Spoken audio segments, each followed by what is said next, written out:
Welcome back to Skyview High School after the big delay. We were ready for kickoff. Both teams were on the field and ready to go, and the captains had met at midfield and about to kick off, and then the lightning struck. We were in a lightning delay for an hour and 24 minutes now.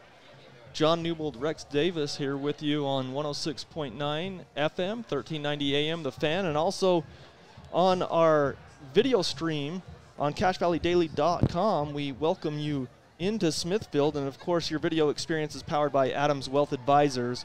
Visit AdamsWealthAdvisors.com to schedule time with an advisor today. Well, Rex, we waited it out. It looks like we're going to get a chance to play. Both teams have been warming up. They've had a warm-up period of about 20 minutes. Right. Out on the football field after they went back to their locker room and came back onto the field. And biggest thing right now, John, is we're hoping for no more lightning, and we're hoping for no power outages, because we know that the Mountain Crest game experienced power outages. We've been told that the Aggie game is experiencing some power outages. Yes. So that's the thing we got to keep our fingers crossed for now, is no power outages here in Smithfield, so we can get this thing going and get it underway, because you know these boys want to start some region play, and I know we definitely want to call a region game too. Well, both of these teams, it will be interesting to see. I mean, like we talked about, I was involved in a Logan versus Park City matchup up in Park City where there was a lightning delay, and it was interesting to see whether or not the kids came out with the same zip, the same energy that they had from the first game when they were ready to go. So we'll have to see what happens there, Rex. You talked about a lightning delay that you had been a part of as well, and so we'll just have to see which team comes out with energy, because that's got to be tough on a player, and to be amped up and ready to go for region, and you're both looking for wins on the season, and then all of a sudden you're told right when you get to the sideline, like you'd already warmed up, we'd already had the national anthem, and then you're back in the locker room. Well, and I think the one advantage to that, John, is the fact that they didn't actually start play just yet. Yes. So the bodies weren't in that mode just yet. I mean, yeah, you're hyped, yeah, you're ready to go, but you haven't started actual play yet. So now it's just like a super late, delayed kickoff, and I think both teams are actually going to be okay after this. Well, talking about Skyview, Rex, last week we saw some limited action from their running back. Number 4 for the Bobcat, Truman Moser. He's finally back. He had an injury in the offseason that left him out of the first 3 games. He only got a few snaps, but we saw him out there. Also, one of the players that was out last week is on the offensive and defensive line. Yeah, that's Dax Dehek. Yeah. And Dax Dehek is back for this game. We were talking to coaches down pregame. It sounds like Dax will be back. So that's a big bolster there on the offensive as well as the defensive line for the Skyview Bobcats. And speaking of those lines, John, Les Olson Company brings you this starting lineup. Les Olson Company, did you know Les Olson Company offers free IT security awareness training? Stop threats before they become a problem. Get your free network assessment at lesolson.com. Starting on the offensive line for your Skyview Bobcats will be Caden Matthews at the tackle position, Izzy Torres at the guard, Porter Jackson at center, Dax Dehek at the other guard, and Blake Bishop at the tackle position. And then just copy and paste those boys' names, and they will be in on the defensive line of things. Also, if you're watching on CashValleyDaily.com with us, please be patient, as we will be babysitting that monitor. We're dual streaming with Bear River tonight, and it's kind of cutting into our video. So if it freezes, just stay there. It's not your phone. It's not your computer. It's us. Stick with us, and we will refresh it as soon as we can. Yeah, the Gremlins with also the lightning has caused some problems. One other thing of note, Skyview will be out without Kimball Jackson tonight. Oh, yeah. As he'll be out. We'll have to monitor that situation and see how many games, or if it's just this game that he'll be out. But both teams are out there. I can't even remember who won the coin toss, so I'm not going to guess. But Bear River is kicking off from the south to the north, and the Logo Shop brings you this uniform check. When it's time to make your team look good, call the Logo Shop. Whether your team is on the field or in the workplace, Logo Shop brings you the uniform check, and it is the Bear River Bears in their road uniforms, the white jerseys with red helmets and red numerals, and the Bobcats, they are in their home uniforms with blue jerseys, blue pants, white numerals, and those matte dark helmets. And back to receive, I didn't see the number you were saying it's there. Brighton Williams and Cole Watterson. So back to receive. So the kick is away, and we're finally underway to start region play. It bounces at the 25, down inside the 5. It's going to be returned by Watterson. He's coming to the middle of the field. Well, that's not Watterson. He gets upfield across the 20. Excuse me, it wasn't Watterson. Brighton Williams, yeah. It was Williams. So Skyview will start with the balls at across the 20, maybe the 21-yard line. So it's just good that we're getting started here. Yeah, it feels good to get some region play going. So from the 21 is where we're going to say they started. So 11:52 on the clock. Zollinger will be the starting quarterback, of course, for the Bobcats. 2 receivers to each side in shotgun. I believe that's Moser on his right hip. It could be Reed Wild, but it is Reed Wild back there. Yeah, Reed Wild kind of bulked up a bit, didn't he, this year? So it's almost easy to confuse him for Moser. So Zollinger on first down takes the snap. He throws. It's complete. Out there to Davis Hall. He's across the 30, gets a block. He's still in bounds. I thought he stepped out at the 30, Rex, but he was just along the sideline. It's hard to tell with the Skyview Bobcats on the sideline there, but he gets all the way up to the 41. Yeah, huge play there by Davis Hall. Man, he's just so shifty. You get that kid the ball in space, and he's going to make something special happen.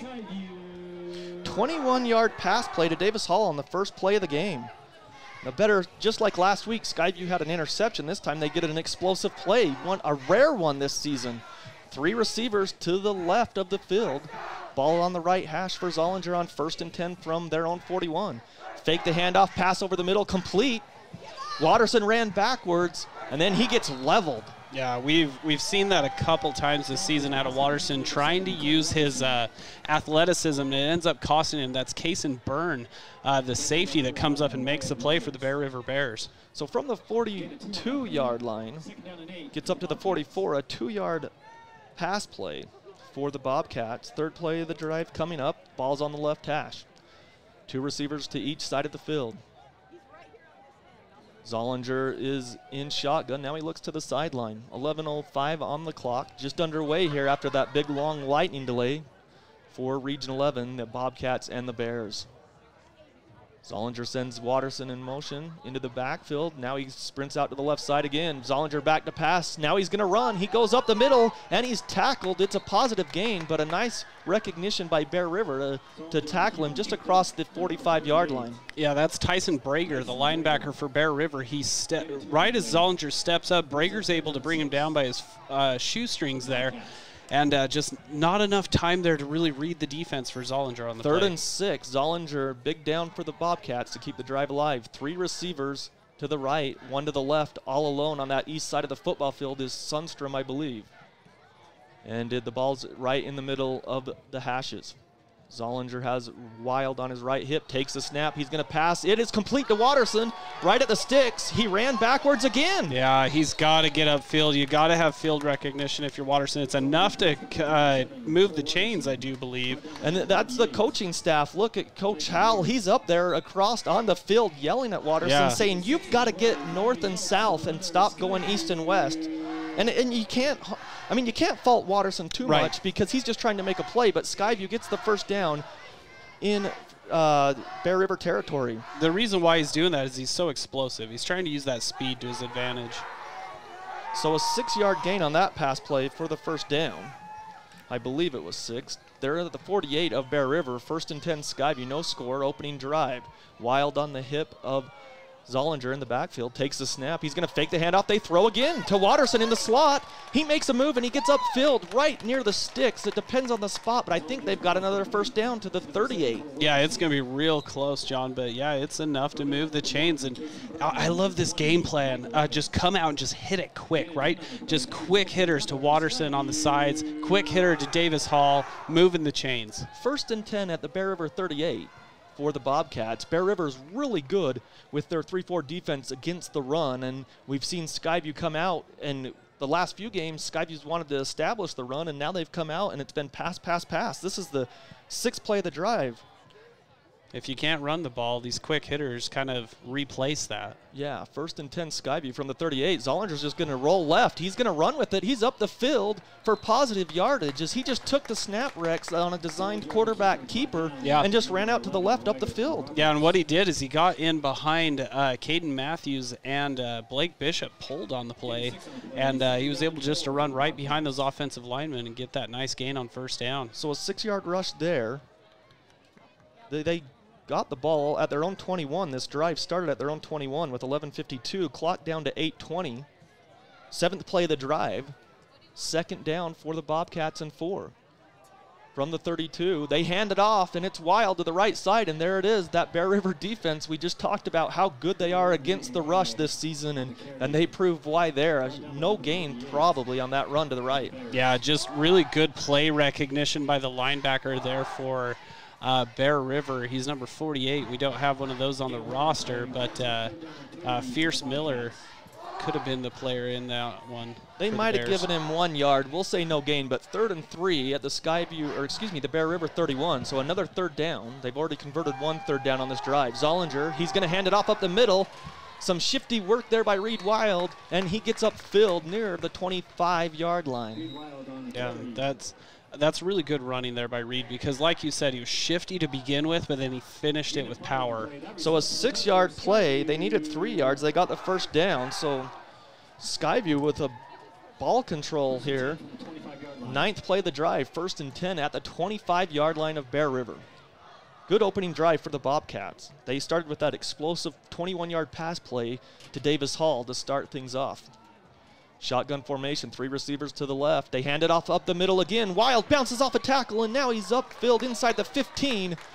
And now the Bobcats come back with some running plays as they get up to the 15, so they're going to give them a first down, a 10-yard gain up to the 15 for Wild. This might be one of the longest drives Skyview's had. 10th play of the drive here. Clock, they're really chewing up clock. Clock down to 6:45. 1st and 10 Skyview from the 15.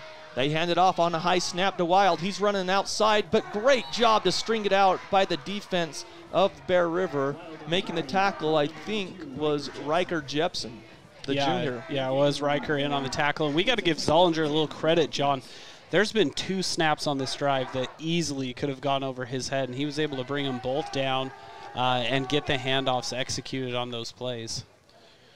So Skyview, 2nd and 10 from the 15. There was no gain on that play to Reed Wild. Shotgun formation again, 3 receivers to the left. Wild out of the backfield. They swing the pass out to him. He gets a block and he gets upfield, but he is racked. What a play from the safety for the, I believe it was the safety from Bear River, came up and just made a huge collision and knocked Wild sideways. It was a positive gain, but he knocked him sideways. Yeah, Cason Byrne came up there, and he's the one that laid the wood out there on Wild, but Davis Hall had a really nice block up there that set that play up as Reed Wild comes off and Moser checks into the backfield now. So 3rd down and 7 for the Bobcats.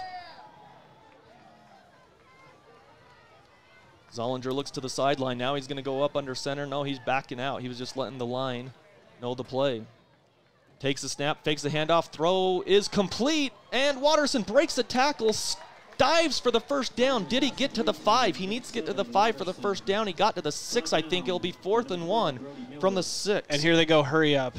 You got to think Zollinger's going to keep this. Under center, Zollinger takes it on 4th and 1, and he gets pushed forward for the first down.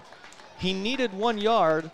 So they got 6 yards on the pass play on 3rd down to Watterson. And then on 4th and 1, Zollinger, the quarterback keeper under center, got pushed forward and the push takes him from the 6 all the way down to the 4, so a 2-yard gain. Yeah, he just got behind Porter Jackson, Dax Dehek, and Izzy Torres and just powered that thing up there. So 14th play of the drive that started at their own 21-yard line, 4:35 on the clock, no score. First and goal, Zollinger takes this handoff and gets it to Reed Wild up the middle for the touchdown from 4 yards out. Yeah, touchdown Skyview. Real simple play. I mean, it was just powerhouse football there out of the Bobcats, enough to get the touchdown. Reed Wild's going to get credited for that, but you got to give that offensive line a whole lot of credit for that drive and how they looked. 14-play drive that started at their own 21-yard line. They chewed up a lot of clock. Clock is at 4:30. Erickson on for the extra point. Snap is back, hold is down, kick is on the way, and it is good. So with 4:30 in the first quarter, it's Skyview 7, Bear River nothing. We'll take a break and be back right after this. Thank you for voting Adams Wealth Advisors the gold winner for Best Financial Planner in the Best of Northern Utah competition. Understanding your family, jobs, and goals is how Adams Wealth Advisors will continue to earn your trust. This is Craig Adams. At Adams Wealth Advisors, we are here to help you receive peace of mind whether you've done a lot of planning or a little planning. Count on our team at Adams Wealth Advisors for honesty, professionalism, and integrity. Visit adamswealthadvisors.com or call 752-1702 to schedule a time with an advisor today. Please see adamswealthadvisors.com for more information on these recent awards. Welcome back to Smithfield. It's Skyview 7, Bear River nothing. Skyview strikes first on a drive that started at their own 21 with 11:52, and the clock's showing 4:30 here in the first quarter. So they chew up a good amount of time off the clock for the Bobcats to take the lead on the 4-yard TD by Wild. Back to return number 23, Braxton Scott for the Bear River Bears, as well as number 30, Caleb Korth. Both are sophomores. And that's something that, you know, that we knew about Bear River. They've got a lot of young players on their team trying to get some experience, and they've improved over the season. As you heard Coach Howell talk in the pregame, it's going to be short and returned at the 1. He's all the way up the right side to the 15, and then he's pushed back. So he possibly should have let it go in the end zone, tried to return it on a right return, and Skyview's coverage team was there. Yeah, that was good pursuit there. I think number 34 was the first one down there for the Bobcats. That's Sam Porter, the sophomore running back / linebacker for the Bobcats. So we'll see. This is our first time seeing Jepson, the quarterback, the junior Riker Jepson. He's a stud, too. Just looking at him down there, I mean, statistically not off the charts, but just looking at him, how he's built, this is a strong kid. So the running back there with Jepson. Riker plays defense as well. I believe it's number 4, Alec Callister, that's back there. They've got 2 receivers to each side. Callister's now on the right hip at the 16-yard line is where they marked him down on their return.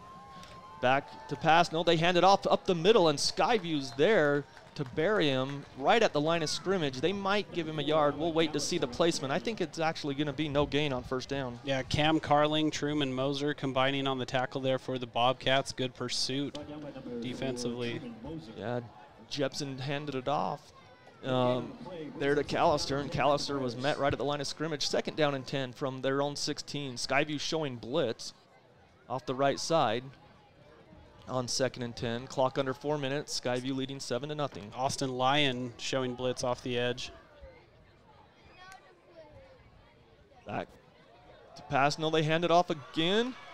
Quarterback keeper. Oh, quarterback keeper. They faked me out. Callister, I thought, had the ball on the left side. He was taken down at the 10, but then Jepson kept it on the right side, Rex, and not much there. A loss, actually. Yeah, Dax Dehek and Blake Bishop weren't fooled. I know they fooled both of us, but the 2 defensive linemen there for Skyview able to snuff that play out. Yeah, the people who count, right? The people who make a difference. Yeah, it doesn't matter if we miss it. Yeah, we'll miss it. We miss it. Well, I miss it most of the time. 3rd down and 11. You don't have the luxury of the binoculars like I do. Well, and I've got bad eyesight, too. 2 receivers to each side. 3rd down and 11 for Jepson. He's back to pass. Still looking. Now he rolls out to the right side, and he throws downfield complete for the first down near the 30-yard line. I believe that was Callister. Yeah, Callister with the catch right down the sideline there. What a play by Riker. Jepson to just force the issue, roll the pocket out, and give himself a little time for his running back to break free and convert a first down for the Bears. Yeah, from the 11-yard line up to the 33, a 22-yard play for the first down. I'll tell you, he had Jepson a lot of credit. He used his legs there. The pursuit was on him.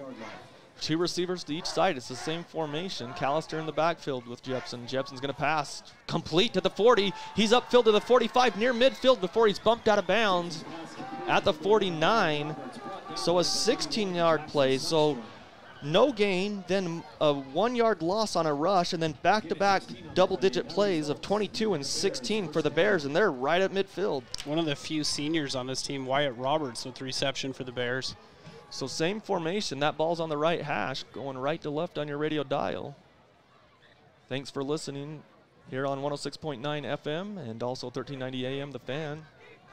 Jepson again on first down. He's going to hand it off to Callister right side, trying to find some space. He gets positive yards into Skyview territory from the 49, and I think they're going to mark it at the 48 of Skyview. Nope, they actually mark his knee back at the 49, so we'll give him 2 yards. It'll be 2nd and 8. Kendrick Summers, Gavin Stanzioli checking in on the defensive line for the Bobcats. So, well, they're going to give him about 3 yards, so we will too. Bringing up a 2nd and 7 at the Skyview 48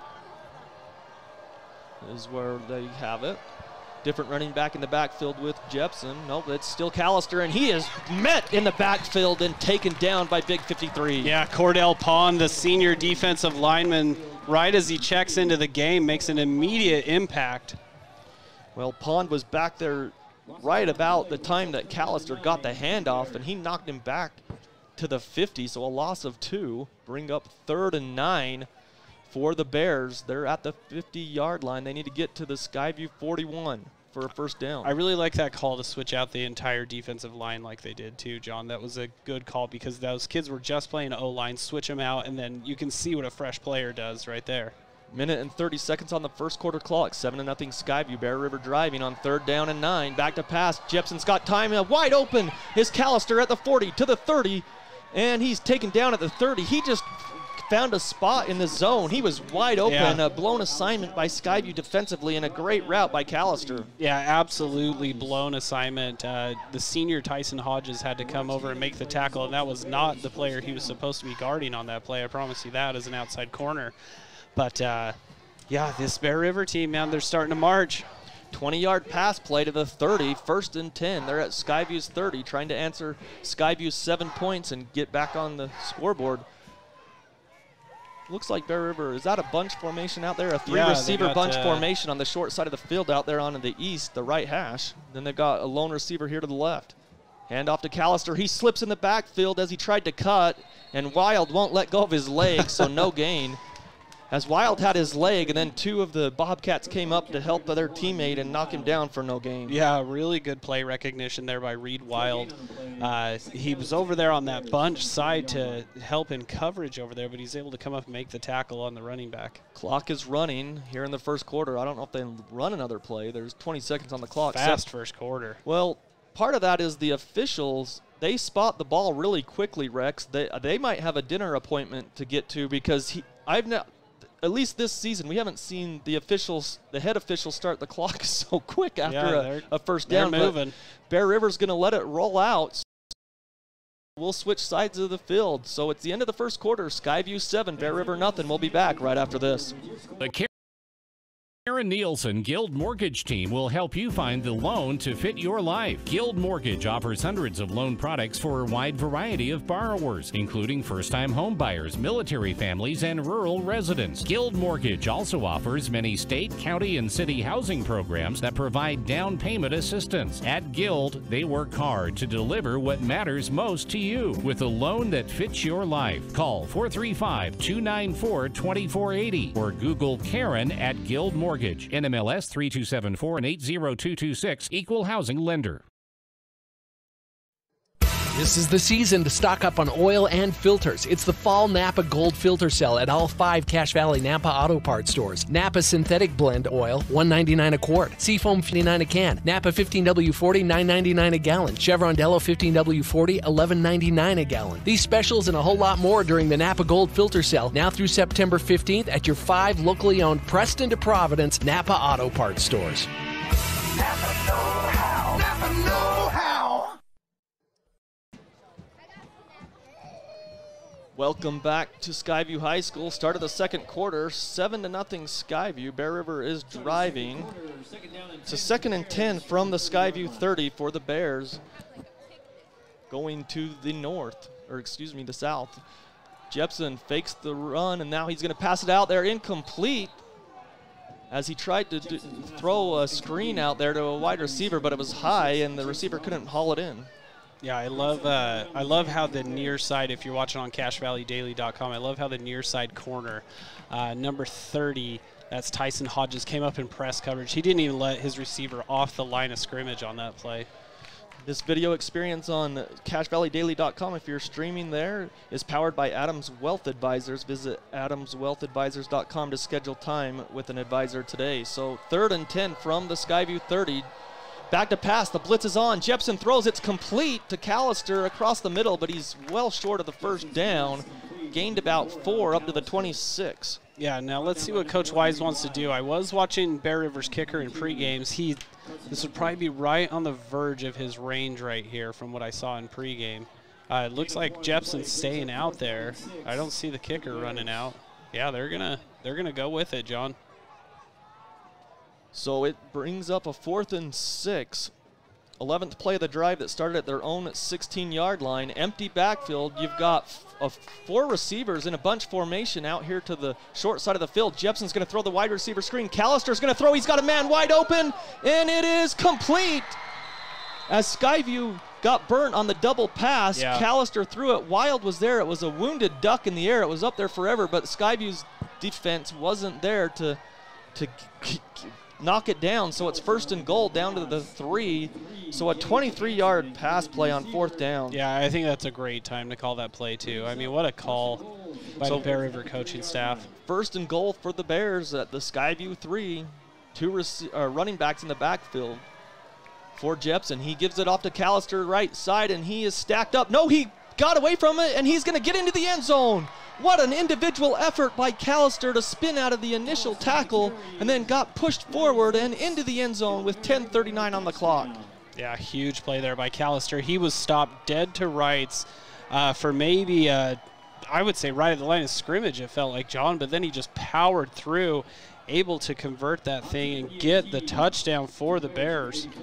So after Skyview went down and scored on a 14-play drive, the Bears come back with a 12-play drive of their own. Snap is back on the extra point. Kick is up, and it looks good, and it is. So with 10:39 on the clock, we're going to take a break and be back right after this, 7-7 with 10:39 in the first half.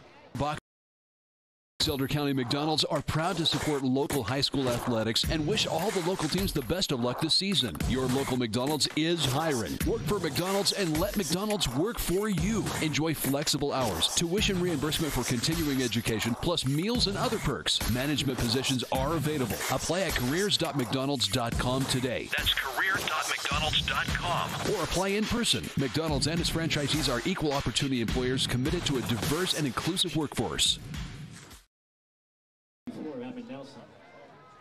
So 7-7, 10:39 in the second quarter as Bear River comes back and answers Skyview's first drive and score. And so Skyview gave up some big plays, a great double pass move there. Yeah, the double pass is really what did it on that drive. It's a 4th and 6. All you got to do is hold strong. It looks like they're running a screen pass, and then all of a sudden they hit you with a double pass, and that's a big-time play call there by Bear River coaching staff. So the kick is away, back to receive for the Bobcats at their 10, and it's bobbled. Now they pick it up. They're up the middle. He's got some speed. He's got some room. He's breaking free to the 40, 45. The kicker tripped him up, but what a return for the Bobcats.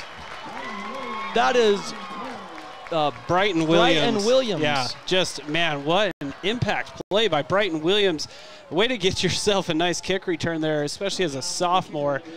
This is a heavily sophomore team for Skyview, but, man, what great starting field position there for the Bobcats. Well, we know Watterson's got some jets, but, right, man, Brighton just showed it there. Oh, yeah, I mean, he's back there for a reason. Coaches know that he's got wheels, and that's why he's back there. Yeah, he got up that middle return. 1st and 10 Bobcats. Zollinger fakes the fly sweep. He's going to run up the middle. He's got about 10 yards. They're going to mark his knee down 2 yards short, so an 8-yard gain into Bear River territory on the quarterback keeper. Yeah, I think where he landed, he would have been close to that first down, but as he was going forward, his knee did touch there. Yeah, so it's in Skyview territory, the Bear River territory at the 46. 2nd down and 2, 7-7, opening half, 10 minutes on the clock. Zollinger empty backfield. Now he brings Reed Wild back. They do give it to him. No, he keeps it again up the middle. He's to the 45, still on his feet, to the 35. They've run that same action with Watterson coming across, or Reed Wild coming across the formation, and he fakes the fly sweep and then up the middle to the 35. So that's 10 yards right there. Zollinger's doing a great job reading that, too. That's great recognition by him. 11-yard rush, so first down, same formation, empty backfield. I was going to say he's going to send him in motion again, John. 1st and 10 Bobcats at the 35 of Bear River. Now Wild comes into the backfield, so 2 receivers to the right, 1 to the left. Now Wild goes to the other side of the right side. Zollinger hands it off to Wild, and going right to left up to the 30, dives forward for a gain. Let's see where they mark him, at the 29, so a 6-yard gain there. Well, Coach always says he wants to establish the run. That's something Coach Howell will say to us every single week before the game starts. They're definitely looking a lot better in the running game tonight. So it brings up 2nd down and 4. Zollinger looks to the sideline for the play as he barked it out initially, trying to draw Bear River offside. 7-7, 8:43 on the clock in the first half. Both teams scored on their first possession. This is Skyview's 2nd possession on the left hash. They take the snap. They hand off to Wild, going to the right side. He puts his head down and just pushes forward near the first down marker at the 35. I think he's got the 4 yards he needed, Rex. Yeah, nice play there by Reed Wild. It was patient, John. He got behind his offensive line there on the right side. It's Dax Dehek and Blake Bishop. He just kind of was patient over there, nice and patient, and able to get the. Well, I guess he's short. Third and 1. Zollinger goes to the left side under center and takes the snap, and he's forward. That's enough. So his knee must have hit down just shy of the 25. So we'll say from the 26 they get all the way up to the 24. And you know what, Rex? There's 7:55 on the clock, and we haven't seen one penalty flag on either team. God, now you did Gotta love that. Now you did it. I know. I bring it up. 23-yard line of Bear River, 7-7. 1st and 10 Skyview. Let's see if we can make a whole half after a lightning delay for an hour and 20 minutes with no flags. That'd be a first. That would be awesome. So Wild on the right hip. 3 receivers to the wide side of the field, to the east. Zollinger goes to the right side. He's going to roll. He's still rolling. Now he throws complete, I believe, down to the 11-yard line. You are such a jinx, John. You see the flag on the field? Yeah, the slot receiver was moving. Well, and they didn't call that, though. They called the ineligible receiver downfield, so one of the linemen. The play just took too long to develop, but I do want to say this real quick, John. Zollinger's first read was Brooks Rigby out on the edge. They were trying to get a double move out of Brooks Rigby. He then checked it down to the slot receiver that was streaking across the field, who I think was Watterson. I'm not sure. It could have been. It could have actually been number 9, Jackson Foster. But anyway, what I'm getting at, though, is that I just watched Zollinger go through his progressions, and I love seeing that. Coming off the field who is this? Yeah, that's number 9. That's Jackson Foster. Okay, so he's a little bit shaken up as the trainer was out there. They still say it's, how can it be first down? So, shotgun formation. Everything's reading first down. Well, I don't even know. Maybe they waved the flag. Clock. I don't know what's going on. We're clueless. 7:05 on the clock. 7-7 in the first half. It wasn't a penalty. because if it was, then the clock shouldn't be moving. But the officials said that the clock should be moving.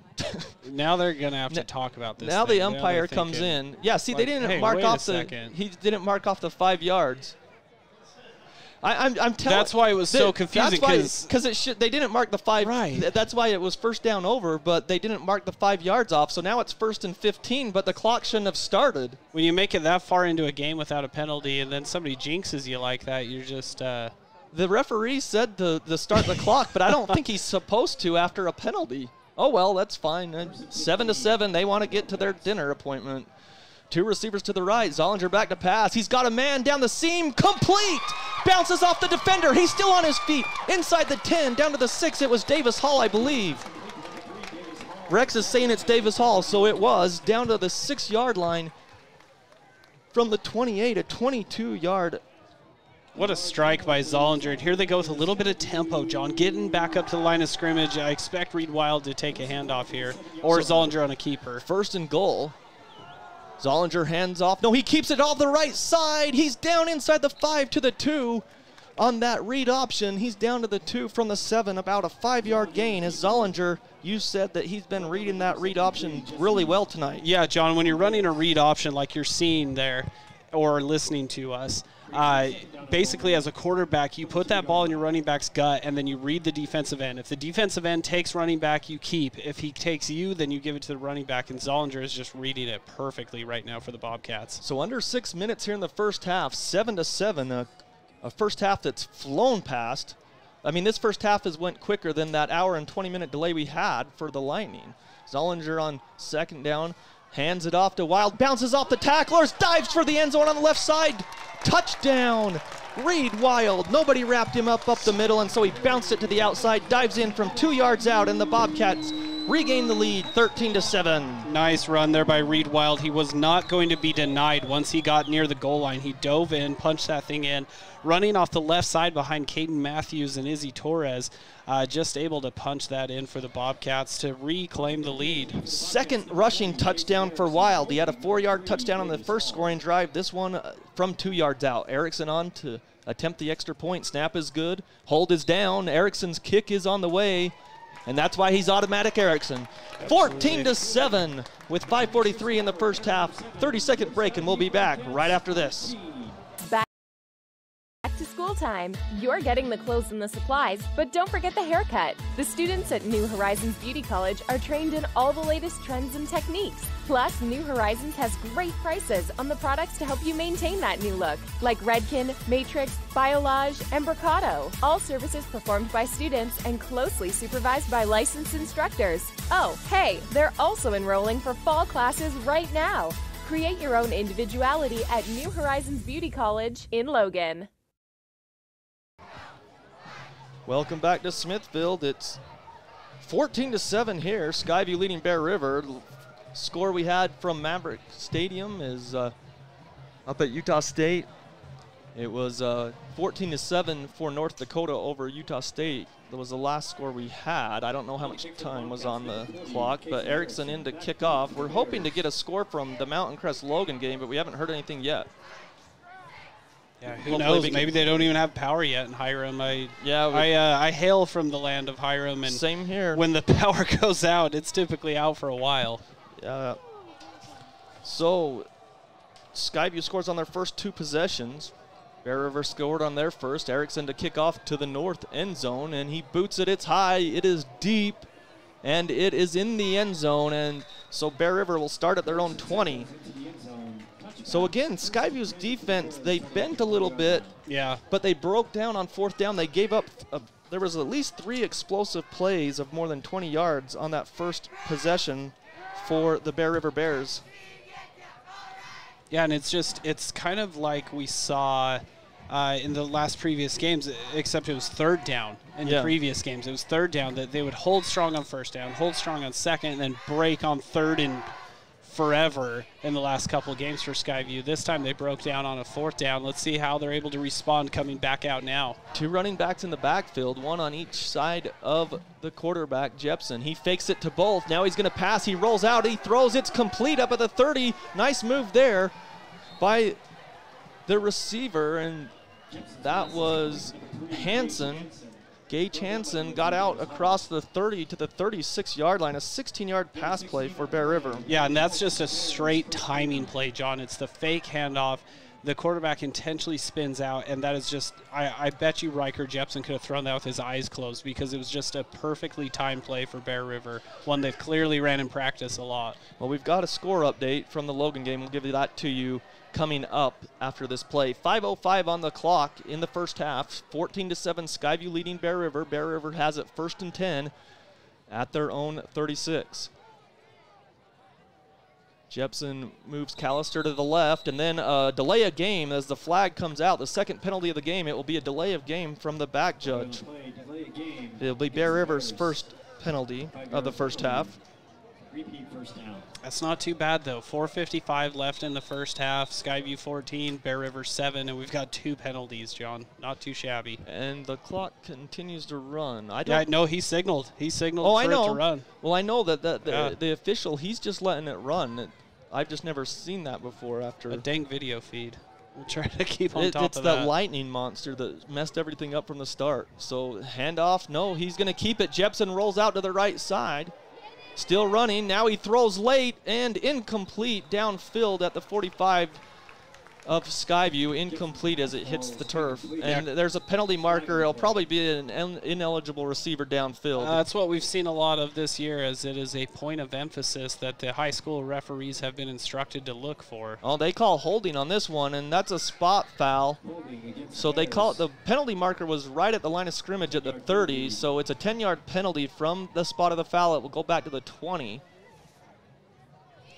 I really like the pursuit on that play by number 53, Carter Andrews. He was really forcing Riker Jepson to get off of his spot, and that's why Riker skipped that ball towards the receiver. Is he had big number 53, Carter Andrews, just chasing him down.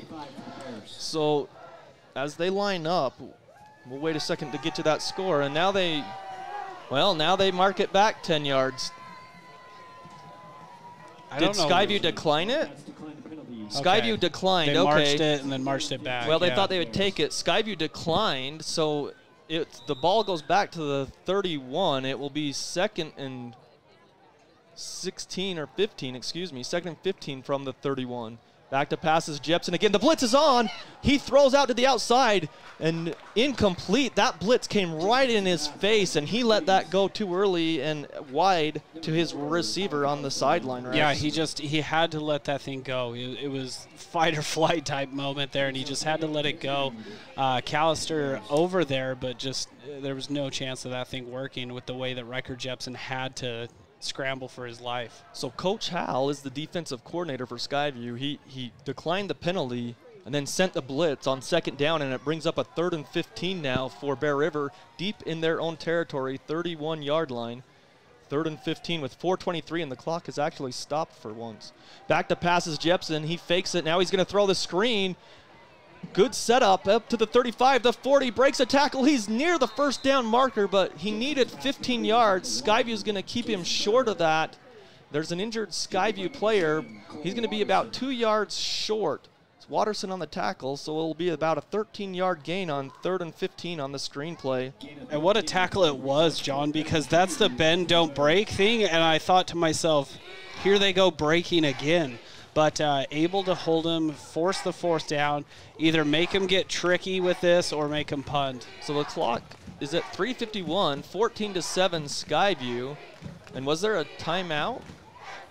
The clock. Sure, what's going on? The clock stopped. Yeah, they're definitely. And now okay, there it is. So now Bear River's thinking about it. They sent their punt team, and then Rex, I think they had some second thoughts on 4th and 2 with 3:51. We'll keep it here. Got a score update for you. Old Gristmill brings you the score update. They're the sponsor of our bread and butter play of the game that we will announce after the game. But have you tried their fantastic breakfast sandwiches served at the South Logan and Smithfield locations? You're going to love it. Old Gristmill brings you this score update from Hiram. They started a little bit before us as that storm rolled through from south to north to Smithfield. But Logan at the half leading 20-7 over Mountain Crest at the half. Yeah, and I think we were all expecting that game to be a pretty good game. Mountain Crest seems to have a little bit of life in them this season, able to get a win and whatnot. But, I mean, Logan looks good too, John. Like, this Region 11 got better this year. Yeah, they did. So we'll see. With 3:51 on the clock in the first half, Skyview leading 14-7. And we'll see what Bear River does on a 4th and 2. They already went for it earlier on a 4th down. Yeah, they're talking about it a lot, too. I think they've got 2 receivers to the left. The ball's on the left hash, and they've got 2 receivers to the left, 1 on the right, and then they line up on a short huddle, and now they're going to line up under center. They go for the quarterback keeper. Who has the bigger push? They push forward, and he's still on his feet. Wow. 4th and 2, it like stopped for a second, Rex, and then all of a sudden into Skyview territory. The quarterback kept his feet. Riker Jepson about broke it. Yeah, he did, and luckily for Skyview, Jackson Bradley was able to grab his legs and just hold on because, I mean, he was stood up, and then all of a sudden Riker Jepson's off to the races. Big tackle there by number 20, Jackson Bradley. On 4th down, they convert again, and they're in Skyview territory, 1st and 10 at the Skyview 44. 3:20 on the clock. Skyview leads 14-10. Jepson hands off in the backfield, finds a seam. He's tackled from behind. Skyview's Cole Watterson there on the tackle from behind, maybe saved a touchdown because Callister had a full head of steam and the right sideline to get upfield. He goes from the 44 to the 40, a 4-yard rush. Couple real big tackles have been made tonight by Cole Watterson. So this drive for Bear River started at their own 20. They converted a 4th down. Just then on 4th and 2, they're at the Skyview 40, 2nd down and 6. Clock continues to run to 2:45 left in the half. Skyview by 7. Callister, great move as he didn't find anything on the right side. He went back left side on the run, and there was a big hole there. He's up to the 35, and it will be 3rd down and 1. All right, so Skyview, you've given up a couple first downs. Let's see if they can play some power football here. I kind of expect Bear River to maybe do something a little flashy and then use 4th down to power the ball, but we'll see. 2 receivers to each side. Shotgun for Jepson on 3rd down and 1 at the Skyview 35. Clock down to 2:08. He's going to hand it off up the middle. He's got the 1st down. Callister bowls his way forward before he's pushed back. He's up to the 31-yard line. Great, strong run by Callister. Is wow, the officials. Man, he started that. Just like, get this thing going. Yeah, he really did. Up Chains to haven't even moved, and he's telling them, like, get it going. Man, they set the ball, and he's got it. 4 yards for the 1st down. I need to just not care about what the officials doing with the clock. I was kind of wondering, too, John, if they might take a shot there. Knowing that it's 2-down territory, I was kind of wondering if Bear River was going to test it. Yeah, 2 timeouts for Bear River. For 1:30 on the clock in the first half. They hand it off. No, they fake it. He comes to the right side. Now he's going to run, and he's knocked down. A strong hit there as he faked the handoff. The quarterback, Riker Jepson, came out to the right side, and he just crushed right at the line of scrimmage on the right side. No gain. Yeah, there was a host of Bobcats over there in on the play. Dunkley, one of the first ones there, as well as number 53, Carter Andrews. So 14-7 Skyview. 2nd down and 10 from the Skyview 31. Clock under a minute. Bear River has 2 timeouts. They trail 14-7. Skyview with the lead. 2 receivers to both sides. Jepson in shotgun. He's got Callister back on his left hip. He takes a snap. He's back to pass. He throws. It is complete and tackled immediately. The clock will continue to run. He didn't get out of bounds. Up to the 24-yard line. A 7-yard pass play. Clock runs down to 34 seconds, and then a timeout is taken by Bear River. So the 7-yard pass play, it will bring up a 3rd down and 3. We'll check, see if we got some scores. I think we do. And we do have a score update from up at Utah State. The number 11 in FCS, North Dakota, in the first quarter still, they lead Utah State 21-7 in the first quarter after Utah State had that big 26-23 win over Washington State last week. That score brought to you by Les Olson Company.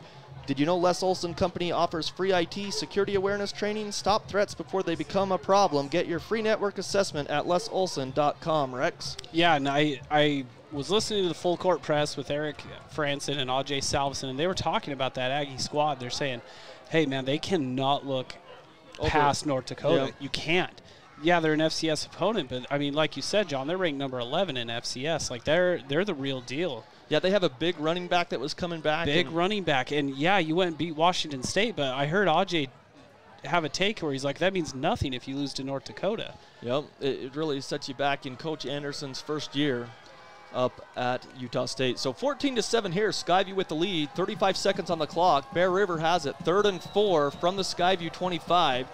Empty backfield, they're going to send Callister out to the right side. That will put 4 receivers on the left side, actually. They throw it out to Callister. It's dropped, and then he's tackled. They're going to say that was a lateral, I believe, Rex, Yeah. so not an incomplete pass.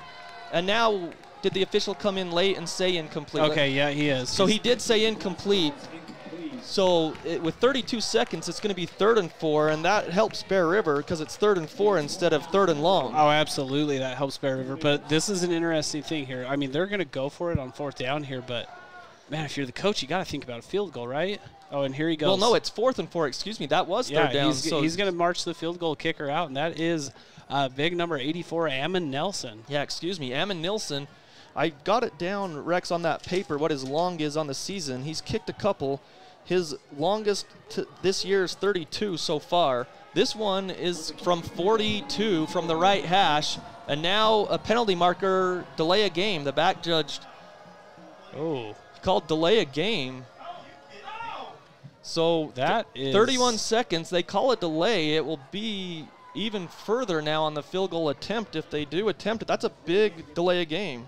Oh, that we saw Skyview do the same thing last week. We well within Erickson's range, and then they got to delay a game, and he missed it by what, 3 yards or so. Yeah, I know that was. I think that was, and it was tipped crucial. Too. So this one will be a 42. Snap is back. The kick is down, and it is up. Oh, looks like it's just going to be Same shy. story. He barely missed it. He had the leg there. It just barely missed the goalpost there. It just was shy. He just needed a little bit of air. It was a line drive, but it will come up shy of the 42. That was actually a 46 or 47-yard field goal attempt, and it comes up just short with 26 seconds. So Skyview will get the ball at their own 20. And that's back-to-back weeks. We've seen a play very similar to that. Last week it happened to Skyview. This week it happens to Bear River. A simple mistake ends up costing you points on the board because it looks like he makes that from 5 yards closer. So from their own 20, Skyview takes over. 1st and 10 with 26 seconds in the first half. Skyview leads 14-7. So we'll see what Skyview does. If they just try to go into the half with a handoff, they've got all 3 timeouts. They lead 14-7. Zollinger from his own 20 in shotgun takes a snap. Blitz is on. He throws it out there to Reed Wild.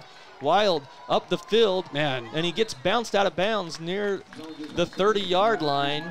Zollinger took a shot well after he let go of that ball, John. Yeah, the official didn't call anything, so they blitzed up the middle, and that's who knocked him down. They're going to actually say that Wild stepped out of bounds, so Coach Howell called the timeout, though, but at the 29-yard line, so it'll be a 9-yard pass play to Wild out of the backfield with 19.5 on the clock. 2 timeouts still for Skyview. So I was fully expecting to see a penalty there, John, when I saw Zollinger getting up. So again, Skyview, they will be here next week facing the Ridgeline Riverhawks as they will be having their homecoming festivities. I believe the homecoming parade is next Wednesday. If I saw the schedule right, next Monday for the students, they've got their the Powder Puff game is one of the events going on, and there was events all week, but I think the homecoming parade's next Wednesday, but Ridgeline will be here in town. Again, Skyview hasn't lost a region game for 3 years. That fun fact by John Newbold is brought to you by Guild Mortgage. Google Karen at Guild Mortgage or call 294-2480. I don't get a sponsor for that. Everyone knows they haven't lost for 3 years. 2nd and 1. Zollinger back to pass after the timeout. He's got lots of time. He lets it fly over the middle to Davis Hall and alligator incomplete. Arms. Yeah, he knew he was going to get hit with 14 seconds. It goes incomplete there as 3 Bears were right there. Yeah, a little bit of alligator arms, though, right, John? Like you reached out there, but just not quite like, no, I'm not going to take a shot with 14 seconds left. I'm okay. Yeah, they would have given him enough for the first down. They would have, but now it's 3rd down and 1 from the 29. 14 seconds. Bear River with 1 timeout. Skyview with 2. 14-7. Skyview leading with 14 seconds in the half.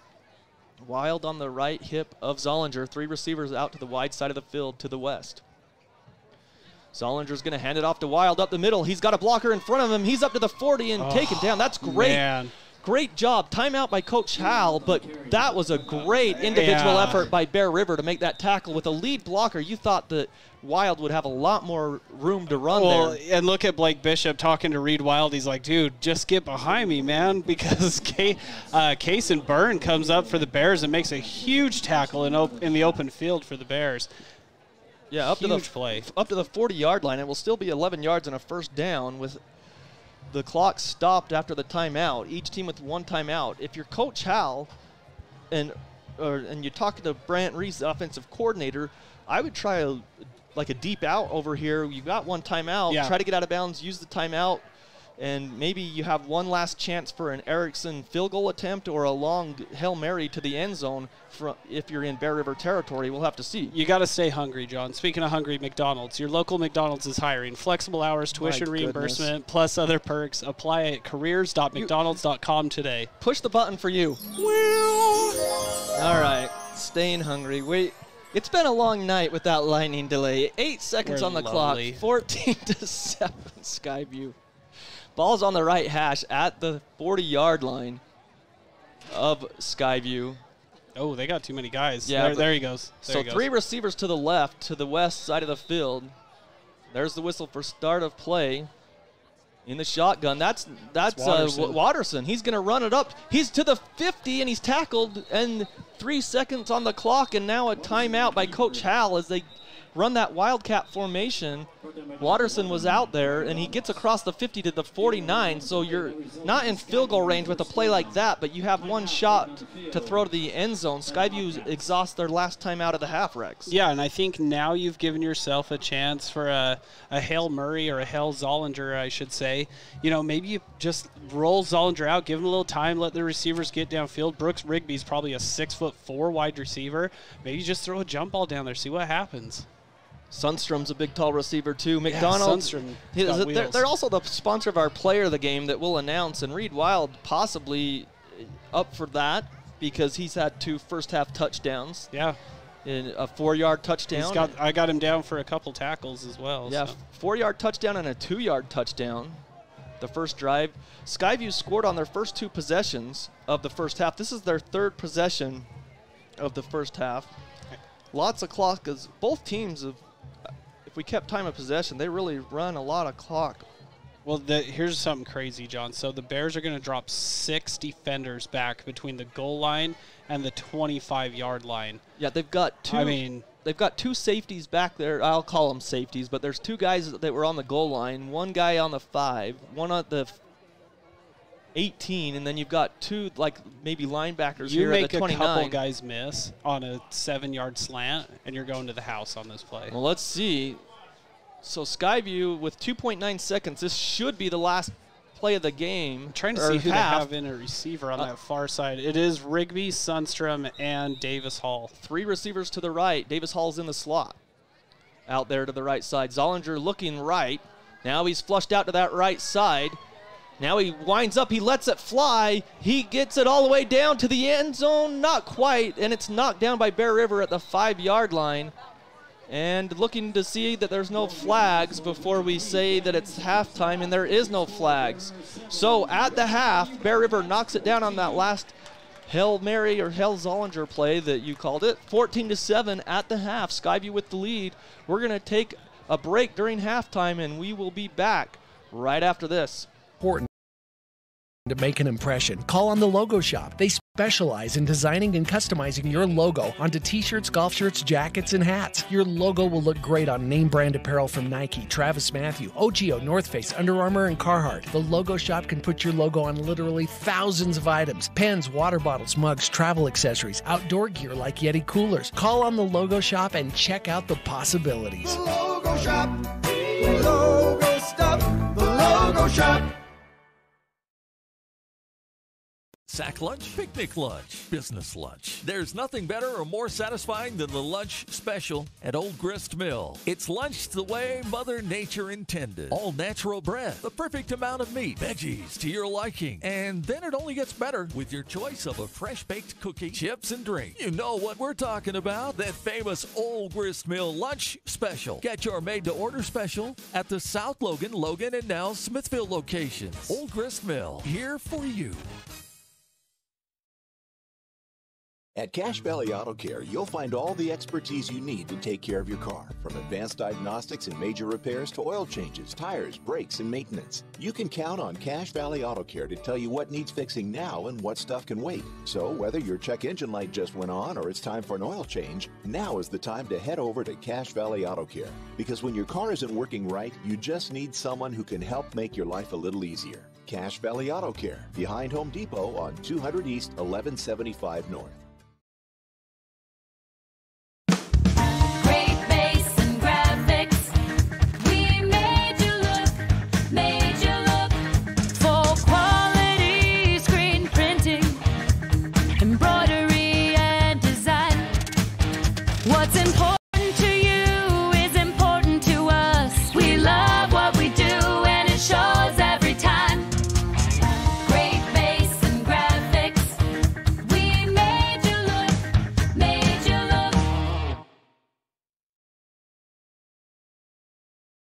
Your business has weathered the storms of change. Your employees have adapted to work from, well, anywhere. And you deserve an office technology partner that helps make your hybrid office the very best it can be. You deserve the latest laptops and desktops, the very best printers and copiers, the most robust network. You've gotten back to business. Now get back to greatness with Les Olson Company. Find out more at lesolson.com. Les Olson Company. Jessup Insurance and Retirement Services. Let us guide you. Do you have retirement questions about financial planning and investing, Medicare, estate planning, or complex tax strategies? Jessup Insurance can answer those questions. Let Jessup Insurance guide you into a better retirement. Call Jessup Insurance 435-213-3200 or Google Jessup Insurance. Jessup Insurance and Retirement Services. Let us guide you. If you're in the market for exterior building supplies, you should always go with a company you trust. Coldwater Stone in Tremonton, a division of Castellite in Logan, is a company you can trust. Coldwater Stone specializes in cutting and shaping beautiful natural stone into thin veneers that can be used on wall surfaces, walkways, and more. Coldwater Stone in Tremonton has quickly become the industry leader for natural stone products. Stop into the Tremonton facility or see samples at Castellite in Logan. More information at www.coldwaterstone.com. Coldwater Stone, a natural choice for all your stone needs. This is Judd with ARS Flood and Fire Cleanup. It's late at night, the weekend or a holiday. You've just discovered your basement is flooded. Where are you going to find help right now? At ARS, we can take your call 24 hours a day, and when these disasters happen, we can have a flood team to your home within 30 minutes. We are also the insurance claim experts. When disaster overwhelms you, let ARS restore your peace of mind. Call 753-9600 or go to our website at arscleanup.com.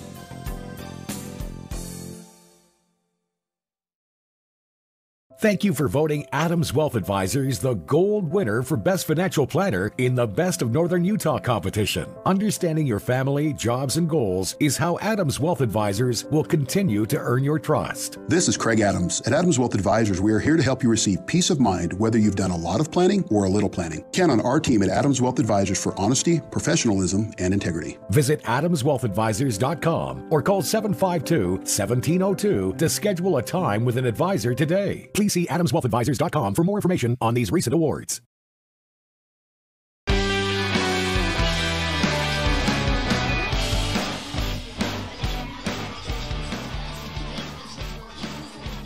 Welcome back to Smithfield. As you can see, if you're watching the streaming video on CacheValleyDaily.com, we're at halftime. Skyview leading 14-7. That video streaming experience is powered by Adams Wealth Advisors. Visit them at adamswealthadvisors.com to schedule a time with an advisor today. The Skyview Cheer Squad is out there right now performing at halftime. And again, we're here at halftime. Skyview will be hosting Ridgeline next week for homecoming week, and so all the activities will be going on. We thank you for listening tonight on 106.9 FM and also 1390 AM The Fan, and appreciate your patience with us tonight with the streaming, as this lightning delay has caused some problems as we're trying to get this, so we appreciate your patience if you're listening and we're going in and out possibly, or with CacheValleyDaily.com, the streaming. We're just trying to keep that stream going for you, trying to get rid of the gremlins here from that storm. But Skyview. That was not what I meant to do. I meant to do the scary sound. This is a new soundboard for us as well. They should never have given us a soundboard with sound effects. That's the first problem. I meant to go scary, and then I gave you a wah-wah. Well, both of them worked. Yeah, it worked. Okay, so here, Skyview, after that hour and 20-minute delay from the rain and the lightning in the area, Skyview got the ball to start things off. They started at their own 21. They started off first play of the game with a 21-yard pass play to Davis Hall, and we thought, hey, this is the way that Skyview, we thought that they kind of how they did it at the Harriman game to start the season with explosive plays. But after that, they just ran. There was a rush in there by Zollinger, but it was a passing play that the protection broke down, and so he rushed for 2 yards. But they started off with, let's see, 5 straight passes before a rushing play called. But Skyview from their own 21 went 14 plays and converted a 4th down and got a 2-yard rush on 4th and 1 and got 2 yards for the first down. And on the 14th play of the drive, Reed Wild from 4 yards out bounced into the end zone with 4:30 on the clock to give Skyview a 7-0 lead. Bear River got the next possession, starting at their own 16 and 4:24 on the first quarter clock. They started off with no gain and then a 1-yard loss, and it looked like, hey, Skyview's defense is here. But on the third play of that drive, a 22-yard pass play for the first down for Bear River, then followed by a 16-yard pass play. Then 3 plays later, they strike with a 20-yard pass play and to get into Skyview territory. Then there was no gain, and then the first quarter ended, then an incomplete pass, a 4-yard pass, and then it was a 4th down play, Rex, where they did the double pass. They threw it out here. They had 4 receivers out here in a bunch formation. They threw it out there to Callister, and he threw it downfield for 23 yards that set him up 1st and goal. And then on the next play, on the 12th play of that drive, 3-yard TD rush to tie it up at 7 apiece with 10:39 in the first half. Skyview's next possession, they got a big return from Williams. Brighton Williams, the sophomore, he received it at the 10. He got all the way up to the 46-yard line, so a 36-yard return. It was a great Basin Graphics make you look play there as he had the big return on the kickoff. Skyview got from the 46. They had a 22-yard pass play on the 6th play of the drive, and then Reed Wild again from 2 yards out this time put Skyview up 14-7 with 5:43 in the first half. Then Bear River got the ball back. They had a big rush on 4th down and 1 or 2 yards, and they pushed the pile forward. And then all of a sudden, Jepson broke free for a big gain. I couldn't add it up that quick to see exactly what it was, but a big gain there into Skyview territory. They had a 41-yard field goal attempt set up, Rex, and their kicker got out there. They called a delay of game, moved him back, so it was a 46-yard attempt, and he missed it by a yard or 2 underneath the crossbar, and they missed the field goal. Skyview had a couple of plays there, got up to midfield, threw the Hail Mary. It was knocked down at the 5-yard line, so that's where we are at half. Skyview 14, Bear River 7. So Rex, I don't remember, I'm assuming that Skyview will be kicking off to Bear River to start the second half. I think actually Skyview took the opening kick, John. Didn't they? Because then they went down and scored on their opening possession. Yep. So we'll see. But for the second half, Skyview with the 14-7 lead here at halftime, and for an opening region game, it's been pretty exciting. After that big long delay, we wondered how the teams would come out. And now, something interesting here, Skyview went back to the locker room to talk. Right.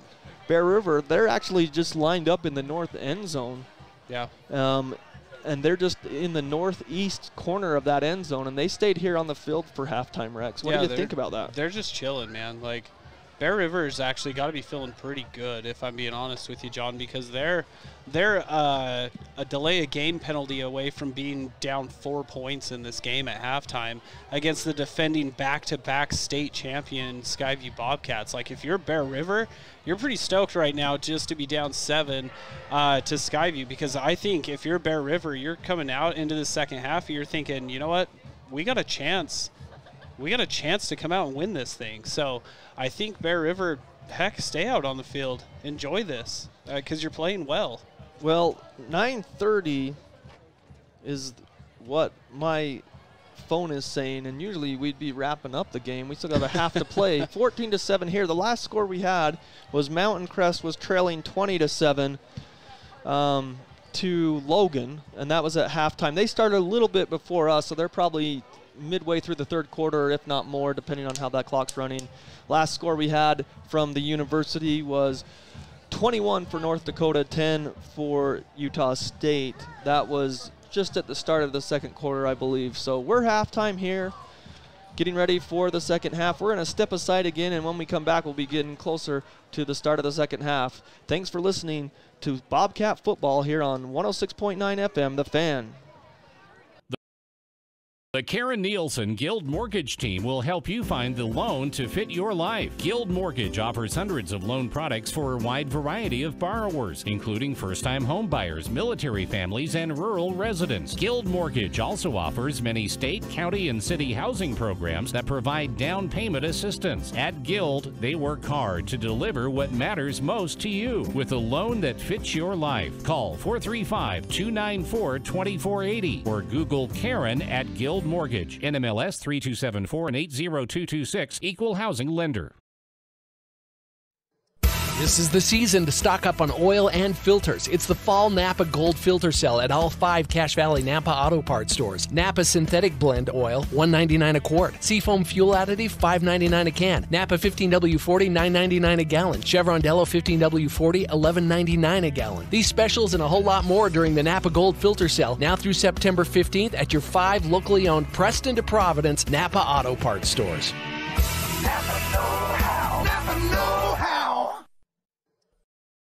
Your Cache and Box Elder County McDonald's are proud to support local high school athletics and wish all the local teams the best of luck this season. Your local McDonald's is hiring. Work for McDonald's and let McDonald's work for you. Enjoy flexible hours, tuition reimbursement for continuing education, plus meals and other perks. Management positions are available. Apply at careers.mcdonalds.com today. That's careers.mcdonalds.com. Or apply in person. McDonald's and its franchisees are equal opportunity employers committed to a diverse and inclusive workforce. It's back to school time. You're getting the clothes and the supplies, but don't forget the haircut. The students at New Horizons Beauty College are trained in all the latest trends and techniques. Plus, New Horizons has great prices on the products to help you maintain that new look, like Redken, Matrix, Biolage, and Bricado. All services performed by students and closely supervised by licensed instructors. Oh, hey, they're also enrolling for fall classes right now. Create your own individuality at New Horizons Beauty College in Logan. When it's important to make an impression, call on the Logo Shop. They specialize in designing and customizing your logo onto t-shirts, golf shirts, jackets, and hats. Your logo will look great on name brand apparel from Nike, Travis Mathew, OGIO, North Face, Under Armour, and Carhartt. The Logo Shop can put your logo on literally thousands of items: pens, water bottles, mugs, travel accessories, outdoor gear like Yeti coolers. Call on the Logo Shop and check out the possibilities. The Logo Shop. Logo stuff. The Logo Shop.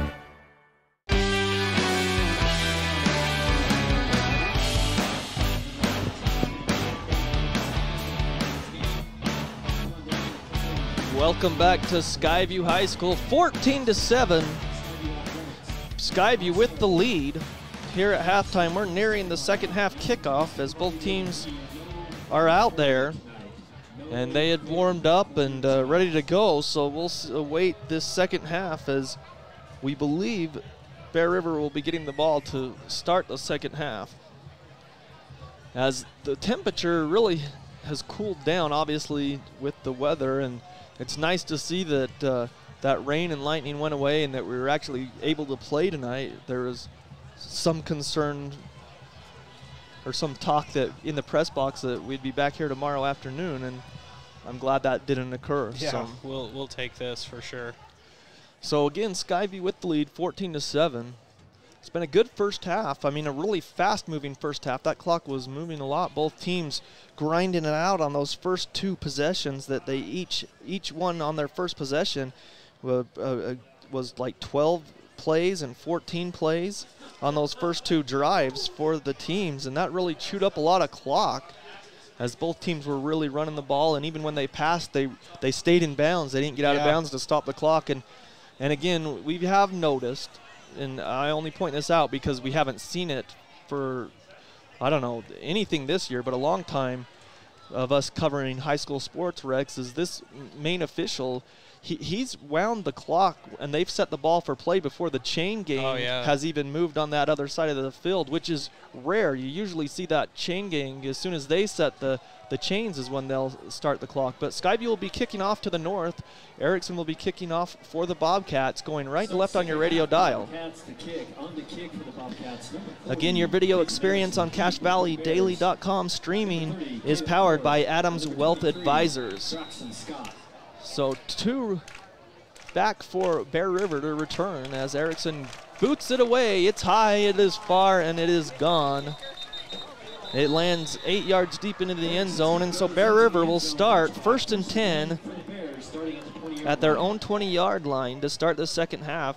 We'll see what the Skyview defense does and what adjustments they make here, Rex. Well, I've already seen one adjustment. They're checking in Tate Thurston. Number 5 is getting some time in at defensive back. He didn't get much, if any, time in the first half, but he has checked in here to play a little coverage out here.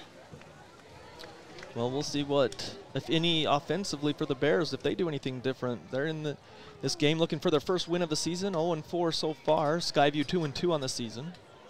Start of region play.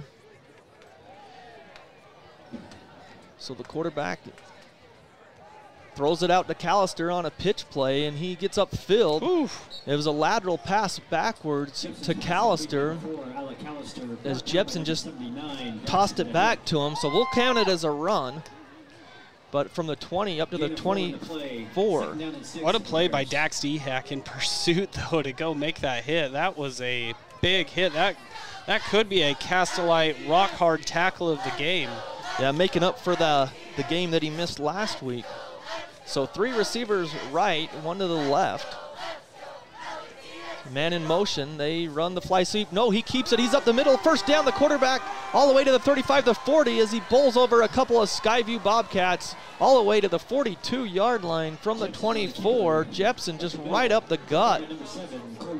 Yeah, and that was a perfect place to call that because the Skyview defense had widened out a little bit on the play, and Jepson just had a ton of room right at the line of scrimmage to get right up the middle of the field. 19-yard rushing play up to the 43-yard line. 1st and 10 Bears at their own 43. Clock under 11 minutes here in the third quarter, 14-7 Skyview.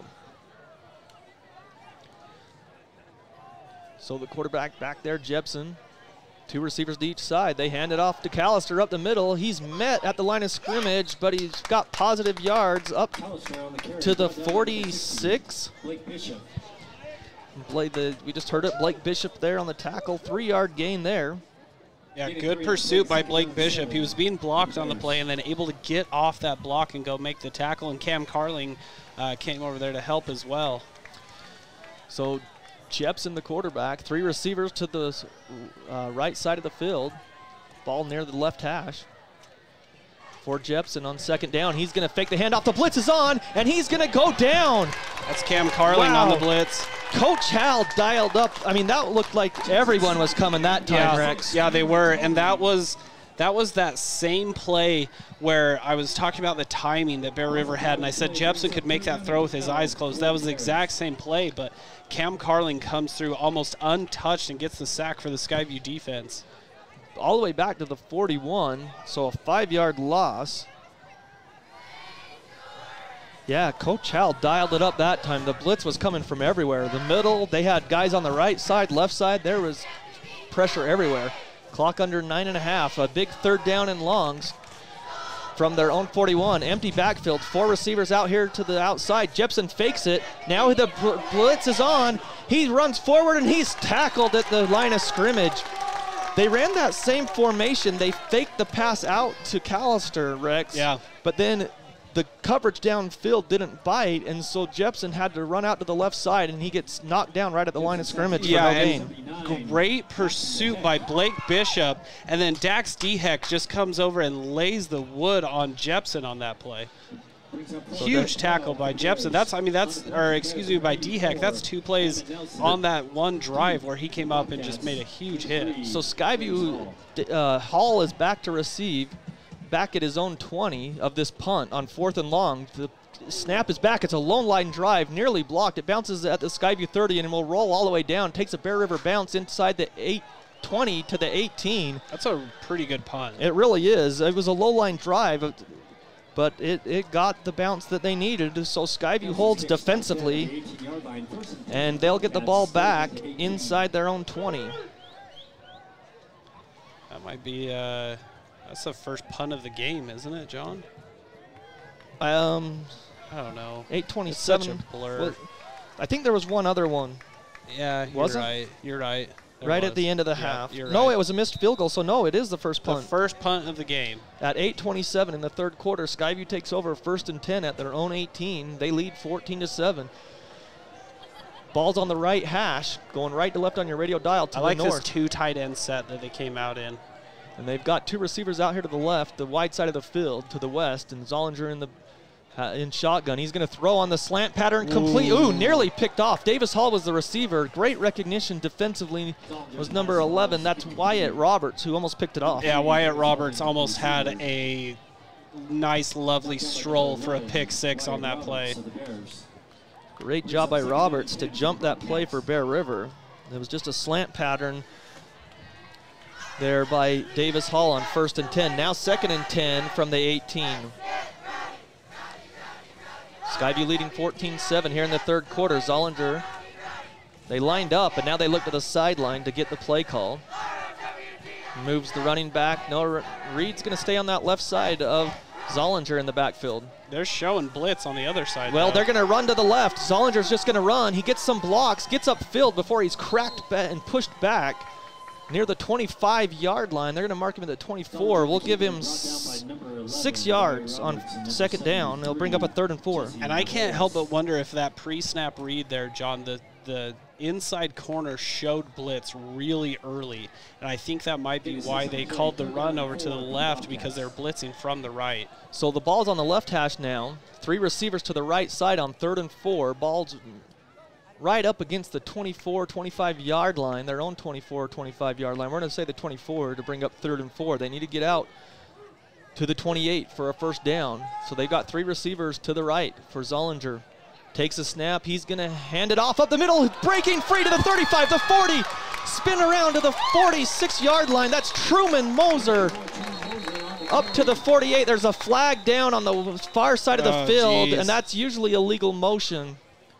We'll see what it is. A big game. This is just like last week. Big plays by Skyview were negated by penalties. A sideline warning on Bear River. So the play stands.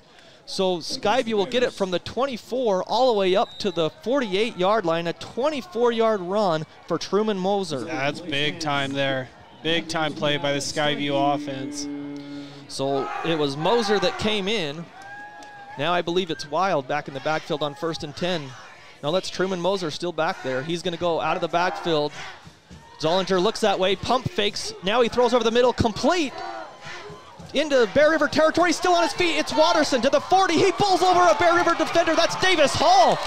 Davis Hall playing like his dad, Jake Hall, and just pulls over defenders, bouncing off and big gain for the Bobcats from the 48 into Bear River territory. Man, I love when Davis Hall gets the ball in space because he's just so shifty and quick, able to just turn on the jets and run all the way across the field on that play. A 24-yard pass play to Hall. So back-to-back, if I'm right, a 24-yard rush, now a 24-yard pass play, and they're at the 28 of Bear River, 7:01 on the clock.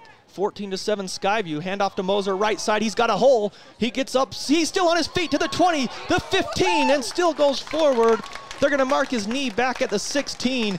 And now Skyview with Truman Moser really pushing the pile forward there. Yeah, that offensive line for Skyview right now is pumped, too. They want to keep running the ball. You ask Matthews, Torres, Jackson, Dehek, and Bishop what they want to do. They want to do some run blocking right now, man. They are pumped. So we're going to give him 12 yards on the rush for Moser. 6th play of the drive here for the Bobcats. Zollinger on 1st and 10. Moser to the right side. Oh! And he is absolutely depleted. Back at the 15, that's a freaking Castle-Light rock-hard tackle there. It looked like Moser had some running room, and then from the left side, he was just absolutely plastered. Oh, yeah, Jesse Naveas just comes off the edge there, and Moser is not an easy running back to bring down, especially when you tackle him high, but Naveas had no problem on that play. We're going to give him a yard. That's where they marked it, up to the 15. So 2nd and 9, the Bobcats. They lead 14-7. Clock down to 5:52 here in the 3rd quarter. Opening game of Region 11 play for both Skyview and Bear River. Zollinger, empty backfield. Now Moser comes into the backfield, and Zollinger's going to run it up the middle. He bounces it outside. Not a lot of room, and he's stacked up by 3 Bears and pushed back. He'll get a couple of yards downfield to about the 12 from the 15. So we'll wait and see the spot, but I think he got 3 yards. Yeah, that's about what it's looking like on that sideline as they move the marker, John. The timing of that play looked a little off. I can't help but wonder if there wasn't supposed to be a little bit of a read or even like a little play action type motion on the play, but Zollinger had to go up and get that snap, and then it was just a take off and run from there. Ball's on the left hash. It's 3rd down and 7 for the Bobcats. 8th play of the drive coming up for Zollinger and the Bobcats. They take the snap. Zollinger back to pass. He's looking, throws over the middle. Touchdown, Skyview! That's Watterson, or no, Davis Hall. So Davis Hall with the catch. Trying to see what was I don't know how long it was. I just lost the line of scrimmage. So Davis Hall with the touchdown there to make it 20-7 with 4:48 on that 6th play of the drive. Hall with the TD on a slant pattern. Yeah, and it was just a beautifully thrown ball there by Zollinger. He just throws absolute strike down the middle of the field to get the touchdown to Davis Hall. Erickson on for the extra point. Snap is back, hold is down, kick is on the way, looks good, and it is good. So with 4:48, Skyview, they get a defensive stop and then a touchdown, 21-7. Skyview with the lead. We'll be back right after this. Sack lunch, picnic lunch, business lunch. There's nothing better or more satisfying than the lunch special at Old Grist Mill. It's lunch the way Mother Nature intended. All natural bread, the perfect amount of meat, veggies to your liking. And then it only gets better with your choice of a fresh-baked cookie, chips, and drink. You know what we're talking about, that famous Old Grist Mill lunch special. Get your made-to-order special at the South Logan, and now Smithville locations. Old Grist Mill, here for you.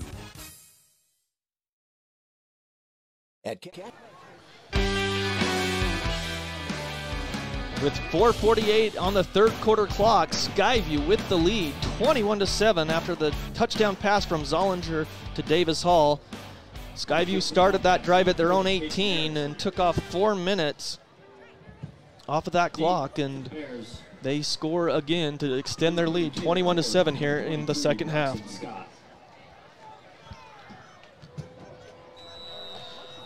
So Skyview ready to kick it away. Erickson gets his foot into it. It's going to go into the end zone, it looks like, and it does. So Bear River will take over at their own 20. About 9 yards deep on that one.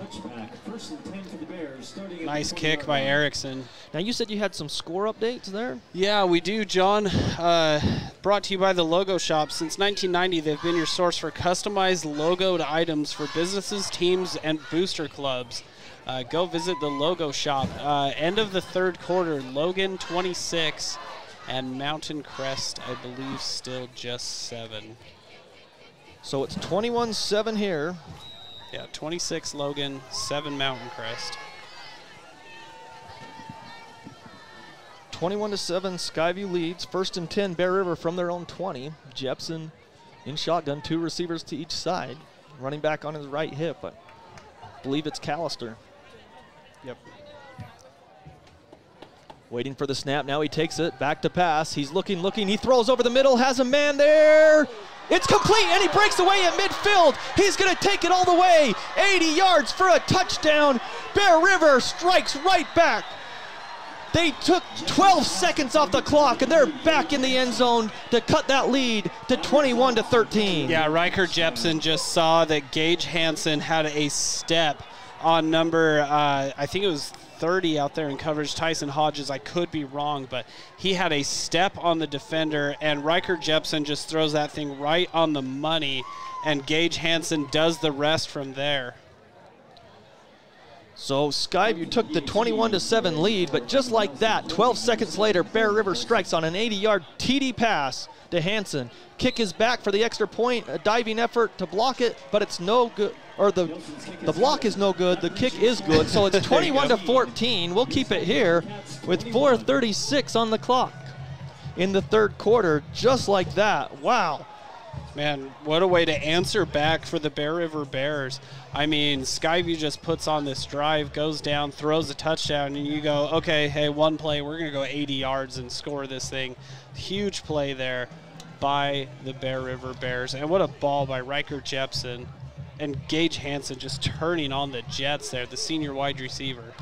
Well, Skyview had him kind of wrapped up at the 50, but then Hansen broke away, and then, like you said, he turned on the Jets, got into the end zone 12 seconds after Skyview scored. So there's 4:36 on the clock in the third quarter, and now it's 21-14. So just when it looked like Skyview maybe had some momentum because they got the stop defensively, then they got the ball, went down and scored, took 4 minutes off the clock, a good drive there, and they score on a passing play to Davis Hall, and just like that, right back 12 seconds later, it's 21-14. That's what I was saying at halftime, John, man. If you're Bear River, just cherish this, man. You're taking Skyview and just giving them everything they can handle. And, I mean, man, Bear River they look better than I thought they would when you see an 0-4 on the schedule. They kicked the onside kick, and I think they've got it. They kicked it, and it just dribbled forward, and then they jumped on it. I think they have it in Skyview territory. Now the officials come in. Coach Hal's on the field. Bear River has the onside kick as they're going to talk about it. Yeah, that's recovered by number 30. That's Caleb Korth for Bear River. So there's still a discussion there at midfield, but a great onside kick call, and Bear River might have the ball back. They're still discussing it. They're going to give it to Bear River. It traveled 10 yards, and they recovered it cleanly. So with 4:35 on the clock, they've got the ball back, and they've got a ton of momentum against the Bobcats. Wow, that is crazy. Okay, so you're the Skyview defense. You're not tired because you just gave up a huge touchdown play. Maybe Cole Watterson, because he tried to run that thing down from the opposite side of the field. He might be a little tired, but, man, Skyview's defense has got to answer the call now. A 7-point lead on the Bear River Bears. It's 21-14 for Skyview with 4:35 in the third. You got to come out here and make a play if you're the Bobcat defense. Bear River with 3 receivers to the left. They send Callister in motion. Jepson fakes it. Now he throws over the middle. It's behind the receiver and incomplete. Yeah, he almost tipped that up to a point where Watterson could have made a play on it. I believe it was Roberts. Yeah, it was. Number 11, Wyatt Roberts, was kind of sliding, trying to make a play on that because Jepson missed him. And Watterson might have had a chance if he had another step, and the ball might have been, if the ball could have been batted up a little higher. But Okay, you answered the call on first. Let's see what you can do on second now if you're the Bobcat defense. So at the 49 of Skyview, 21-14 Skyview leads here in the third, 4:31 on the clock, second down and 10 for the Bears. Jepson in shotgun, 3 receivers to the right, 1 to the left. Takes a snap, it's a high one, he throws out here, it's complete, and then knocked down for a short gain. I believe Reed Wild on the tackle. It's right down there in front of the Skyview bench. Yeah, good recognition by Reed Wild. He knew exactly where that thing was going, came over and made the play. 2-yard pass play to the 47, so it'll bring up third down and 8. The Skyview defense needs to hold here to get back the ball after Bear River had just scored on an 80-yard TD and then got the onside kick and has some momentum as they cut that Skyview 14-point lead to 7 within 12 seconds and then got the ball back on the onside kick. So 2 receivers to each side, ball's on the right hash. Jepson in shotgun on 3rd and 8 from the Skyview 47. High snap, he's back to pass. The blitz is on from both sides. He's scrambling around backwards. He passes, it's complete, way behind the line of scrimmage, gets a block, and then back at midfield, so it'll be a loss from the 47-yard line to the 50. Let's see, so 4-yard loss. It'll bring up 4th and long. So well, they pinched him, John. Yeah, both sides on the blitz there. Right, yeah, absolutely. There you go. So defense comes out, answers the call, holds them. This point on the field with a 4th and 12, I just don't see him doing anything too tricky here, but I've been wrong a couple times in this game already. Back to the 49 of Bear River, 4th and 12 at their own 49. Back to punt, and they get the punt away. It's shanked.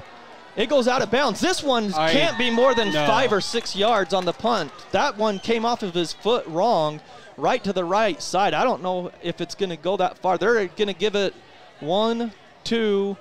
Oh, he's still walking. Okay, there a 1-yard punt. That went. The line of scrimmage was the 49, and they're going to mark it at the 50. So a 1-yard punt. Man, have you ever seen one of those in all your years of doing this, John? Well, I haven't, but I'm sure it's happened somewhere. Yeah, absolutely. But I actually saw Bear River punt into their own player a few years ago. Well, there was a lot of rush there. Yeah. On that right side. Maybe that's why he shanked it. So Skyview takes over right at midfield at the 50. They lead 21-14. They're going to hand it off to Wild. No, Zollinger kept it up the middle, and he's met right there and only gains 1 yard to the 49 of Bear River. That, of all the read options they've run tonight, that's the only one that I would question Zollinger's decision on, because Reed Wild had the edge on the play. The defensive end did bite in on the play. Other than that one play there, man, Zollinger's been running that thing to a T tonight. So 2nd and 9, Skyview from the Bear River 49, 2:20 on the third quarter clock, 21-14 Skyview. Ball's on the left hash. Got 3 receivers out there to the east side of the field towards the right hash for Zollinger on 2nd and 9. He fakes the handoff. He throws a slant pattern. Did he catch and hang on? If he did, it's at the 44-yard line if it is a completion. And there's no indication yet if it's a completed pass. I mean, they're acting like it. They're just not making the signal. Now they're talking about it. I don't think the officials know. Now they're going to say he caught it. Yeah, he caught it. It was number 9 that made the catch. That's Jackson Foster. So Foster with the catch. We're going to say a 5-yard catch brings up third down for the Bobcats at the 45-yard line. Bear River showing blitz. They had 3 receivers to the right. The ball's right between the hashes. 3 receivers right, 1 to the left. Is that Rigby down here all alone? Yep, Brooks Rigby, the receiver, all alone here to the left. He does have Riker Jepson covering him, though. Oh, high snap. Zollinger goes up to get it. Now he throws. It is complete at the 35-yard line, I believe. Number 13, Michael Ferguson with the reception. So Ferguson, they're going to mark him up at the 34-yard line from the 45. An 11-yard pass play on 3rd down, and they get the first down. So Ferguson with a catch. 4th play of the drive. Man, Zollinger's shoulders on that throw. I mean, he just stood tall and just threw a strike. He looked really good on that one. 1st and 10 for the Bobcats. Clock under 45 seconds now. 1st and 10. They hand it off. It's Wild, I believe, across the 30 on the right side. from the 44, the line of scrimmage, or excuse me, the 34. Gets inside the 30. They're going to mark it at the 28, a 6-yard run. A really nice first down run there by Reed Wild. Kept the legs turning, kind of dove forward as he got hit on the play. We're going to give him 7 yards, so it's 2nd down and 3, clock down to 20 seconds. 2nd down and 3 Bobcats. Zollinger takes it. He's going to keep it. He faked the handoff. Now he throws a lateral back to Rigby. Rigby up to the 15 and inside the 15 on that little option play, and then it's a lateral back, so you can't have a lineman downfield. Right. So obviously the offensive line did their job and stayed home on that. 27-yard line to the 14. It's a 13-yard rushing play, and it's going to end the 3rd quarter. We're going to give 13 yards on the rush. And that's going to end the 3rd quarter. So at the end of 3 quarters, it's Skyview 21 and Bear River 14. We'll be back right after this. Find all the expertise you need to take care of your car, from advanced diagnostics and major repairs to oil changes, tires, brakes, and maintenance. You can count on Cache Valley Auto Care to tell you what needs fixing now and what stuff can wait. So whether your check engine light just went on or it's time for an oil change, now is the time to head over to Cache Valley Auto Care. Because when your car isn't working right, you just need someone who can help make your life a little easier. Cache Valley Auto Care, behind Home Depot on 200 East, 1175 North.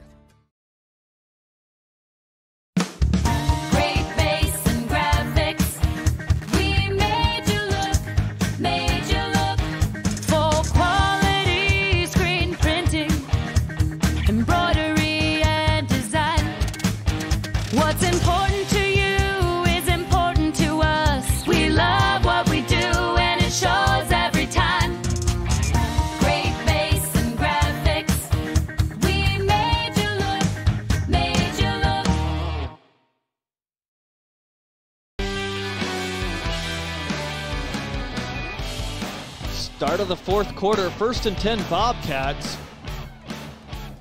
They're at the 14-yard line in the red zone of Bear River.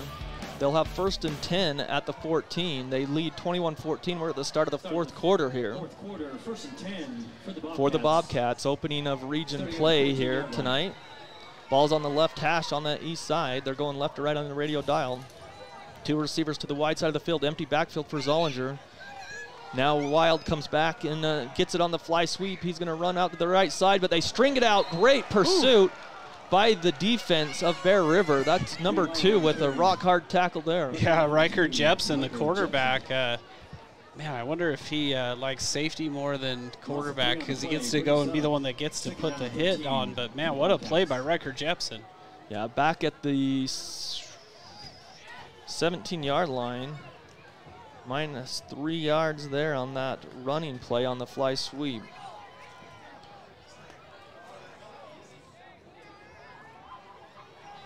So 2nd and 13 Bobcats back at their 17. They empty the backfield now. Zollinger passes it on a wide receiver screen to Hall. No.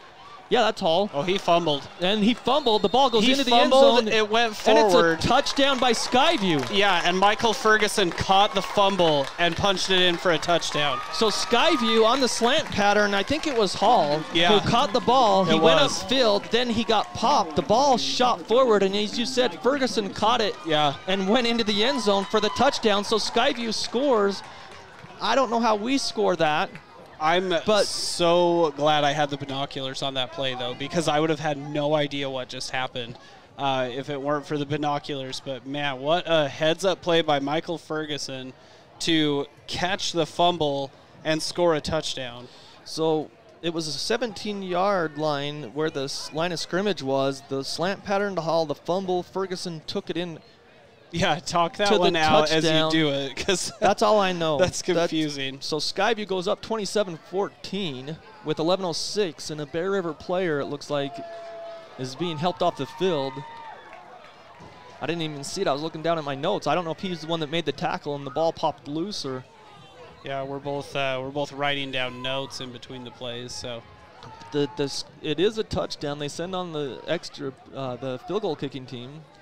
And now they discuss it. Well, now I guess there was some discussion whether or not it was a touchdown, Rex, because the players were out there, and now they just signified touchdown and came off the field as the rain starts to come back down. So the rain starts. We've had no rain for a while, and now it's starting to come down, as you can see if you're watching the stream on CacheValleyDaily.com. It's starting to come down pretty decently to the crowd as the umbrellas start popping out. So on for the extra point is Erickson. You can hear, and there's a false start. Those whistles blow. You can hear with our crowd mic, you can hear the rain hitting the umbrellas and people's. Yeah, you can just hear it splashing out there. Their jackets. That is some pretty serious rain. Well, it's been pretty dry, and then now it's just like it opened up. So the flag came out. Well, it looks like it's going to be on Bear River because they're asking Coach House if they want it on the kickoff or. So the penalty,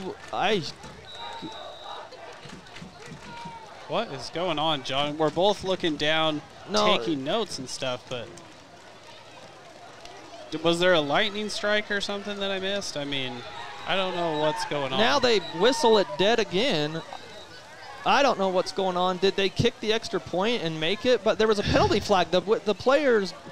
The unfortunate thing is that you and I were both. I mean, they made the extra point. It's 28, but they put 28 up? No, they put 28 back up. But the thing is, they didn't actually. Now Skyview might be going for 2. No, Erickson's out there. Is he? Yeah, Erickson's out there. Well, what is the ref? The official through pure chaos. I'm telling you, this officiating crew's had their moments tonight. I mean, I feel like they've started the clock a lot sooner than we've seen in the past. I don't know, but attempting the extra point, I have no idea what the penalty was. Yeah, there was no indication at all. They took the point off the board, too. So, waiting for the snap.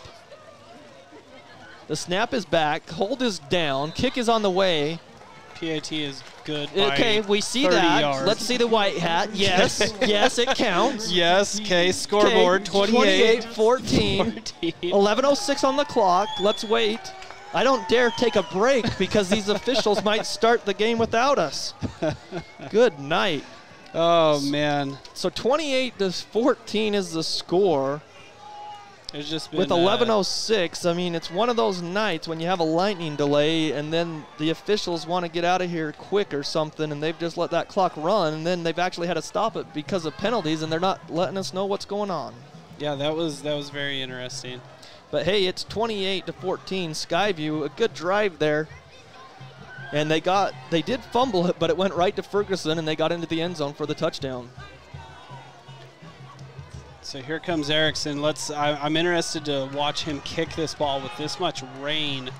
I'm trying to see the flag. The flag's moving a little bit. Not a lot of wind. I think he can still punch it into the end zone on this kickoff, but that'll be a test with how slippery that ball's going to be. Yeah, and his footing. He does have a little bit of wind to deal with, so we'll see how Erickson handles this one. Yeah, his family's from Wyoming, so the wind is nothing to them. Yeah, they all lean sideways. Erickson gets his foot into it. It's going to go into the end zone for a touchback. Yeah. So 28-14, it will be Bear River football. What rain, right? What rain? Yeah. He's just Erickson's just such a good insurance plan. Speaking of insurance, Jessup Insurance and Retirement Services. Medicare is different for everyone. Jessup Insurance guides you through all the appropriate steps and is there for future questions and concerns. Call Jessup Insurance at 435-213-3200 or Google Jessup Insurance. So Bear River takes over at their own 20. They're down 28-14. The last time they were down by a couple of touchdowns, it took them one play, 12 seconds, and an 80-yard pass play. Now the officials are talking, and I don't understand how they could have a long discussion because it was pretty. Touchback. Yeah, it was a touchback. They placed the ball. Maybe they're just discussing, hey, how are we going to do this? You've got the towel, dry it off each play. I don't know. Couple receivers to each side. Bear River 1st and 10. They fumble the ball on the exchange, and there's maybe the first time that we've seen that because of the rain. As the quarterback tried to hand it off. He went to gather the football again after he faked the handoff, and it just slipped out of his hands, but he fell right back on it. Jepson did. And I'm going to give 25 Austin Lyon credit for getting there first. So it will be a loss from the 20 back to the 15, a loss of 5 on first down. So Jepson on second down and 15. Skyview leading 28-14, 10.5 in the game. Back to passes Jepson, the blitz is on, he throws, it's complete to Callister, who spins away from a defender, bowls over another one. Callister with the moves, the fancy footwork, and then he showed some power there at the end of that run. He is a nice running back, John. Like, Callister is just, he's very impactful for this Bear River offense. Now, he's by far the smallest running back Skyview's faced this year, but I mean, his size doesn't slow him down at all. I mean, the kid's still a bit of a powerhouse the way he finishes runs. Well, you got to like it. He's like a Swiss Army knife for Bear River because he can do it all. We've seen him. Didn't he throw the pass, too, on the double play? He did. So the double pass he threw earlier. So third down and 6 for the Bears at their 24. Back to pass is the quarterback. He's still got time. Now he whips it out there to Callister. Callister's going to have to do something. He's whipped down. Fumble. Skyview might have it. The fumble. They tackled the ball, came out, and Skyview might have recovered at the 26-yard line as Callister made his move. Yeah, that's we got to give a shout out to number 66, Kendrick Summers, the senior who forced that fumble on the play. I thought it was a face mask at first, John, and then I realized he grabbed him by his shoulder pads and just kind of whipped Callister around, and that's what caused the fumble. Well, Skyview recovers the fumble, and they're starting to take control of the football here. Fumble, Skyview recovers at the Bear River 37-yard line. Did you catch who recovered the fumble, I John? didn't see who it was. There's too many Bobcats jumping around there. So Skyview will take over with 9:32 and a 2-touchdown lead, 28-14 at the 27-yard line of Bear River. First and 10, Zollinger hands off to Wild. Wild tries to go off the left side, and he's ripped back. Nothing doing over there for Reed Wild. Man, that defensive line for Bear River just came to play over there. I believe no gain as he went to the left side. There was nothing there.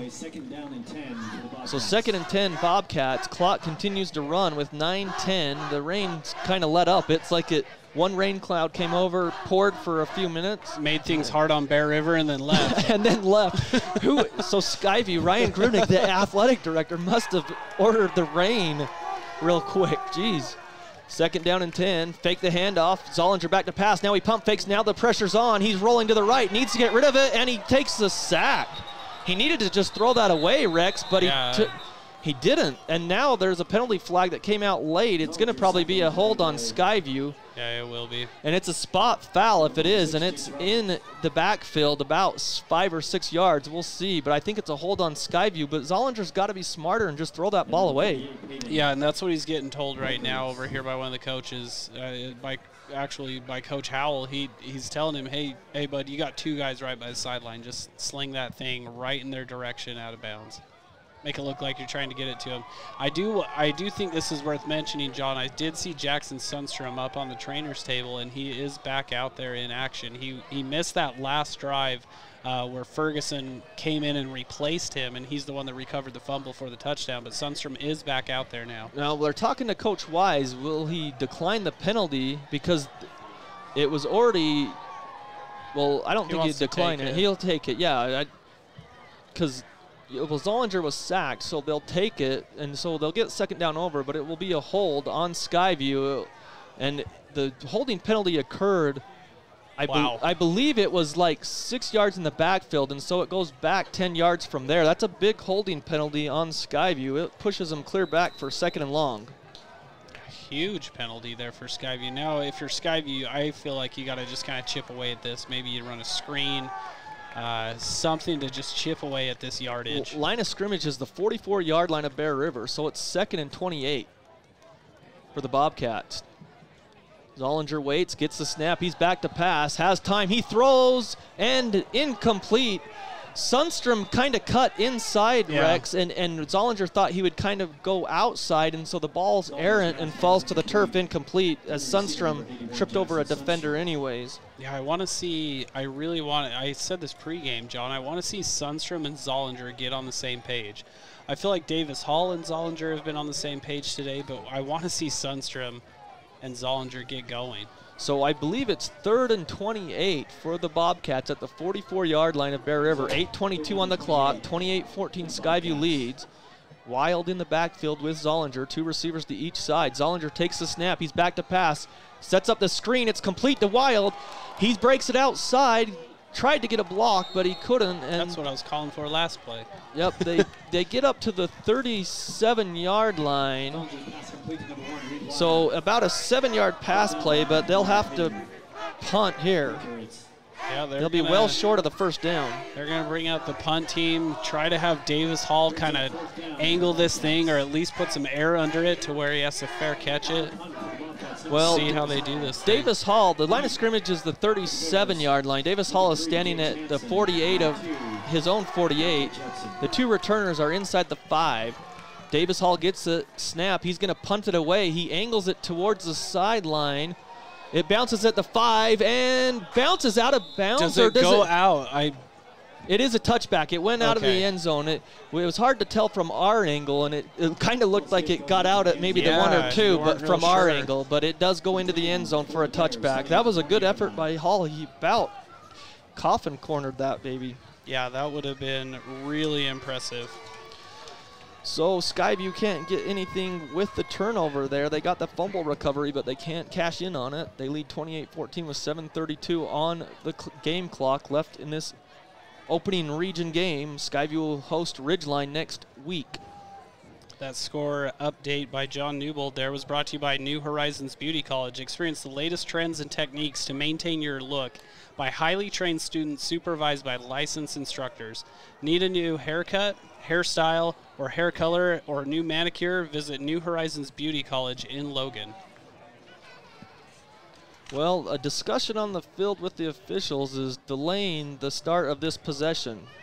Yeah, it looks like they're done talking now. Yeah, here we go. So 1st and 10 for the Bears. They trail 28-14 with 7:32 left in the game. Jepson has 2 receivers to each side, a running back, I believe Callister on his right hip, takes the snap. He's going to pass. He throws, and it is a low throw, but I think the receiver went down and caught it right at the sticks. I think they'll give him enough for the first, I believe, or are they going to mark him down at the 29? He needed to get to the 30. That's Hansen. Gage Hansen, they've gone to him a couple times. Yeah, and they had, I can't believe the zip that Jepson had on that ball. He was able to run a little comeback route, and the receiver beat Tyson Hodges to the ball on the play. Decent coverage by Hodges, but just a really good ball by Jepson. Under 7 minutes to go in the game. 2nd and 1 from the 29. Back to passes Jepson again, a double move. Now he pump fakes, throws to the right side. It's complete. 2 Bobcats, now 3, knock the receiver out of bounds, but he would not go down. That's a strong receiver there for Bear River. So from the 29 up to the 34-yard line, 5-yard pass play for the first down. So at the 34-yard line, their own 34, it's 1st and 10 for the Bears. Skyview still leads 28-14, clock down to 6:18. Bear River taking their time still. 2 receivers to each side, 1st and 10. Hand off to Callister on the right side. He's up the middle. He's got some speed at the 40, the 45, 50. He's into Skyview territory at the 46-yard line of Skyview. A big gain, 6 yards, 16. Big run by Callister. I mean, he had a full head of steam, and Davis Hall came up from the safety position there and had to make that tackle, and that was not an easy assignment with Callister with a full head of steam like that. We're going to give him 26. I'm just guessing, though. They're at the Skyview 46, though. It was a huge gain up the middle. 2 running backs in the backfield this time. They fake it to both. Now he rolls out to the right side. Jepson's going to run with it. He's up to the 45, the 40, knocked down at the 38, I believe, of Skyview. It'll bring up second down and short. Rain's starting to come down a little bit again. I don't know who Ryan Grunig knows. It's just coming right as Bear River has the ball, but good pursuit, though, by the defensive line on the play. Dehek able to run out there and make the play, as well as Cam Carling helping him. But, man, Riker Jepson looking good on this drive for Bear River. Under 5 minutes to play. They hand it off to Callister. It was 2nd and 1. And I think he's real close to the first down. We'll see if they give him the 1 yard he needed or if it's no gain. Dunkley in on the tackle. They say no gain, so we'll bring up 3rd and 1. 6th play of the drive coming up. Started at their own 20. Clock down to 4:35, and it's running. Skyview with the lead, 28-14. Thanks for tuning in tonight on 106.9 FM, 1390 AM, The Fan.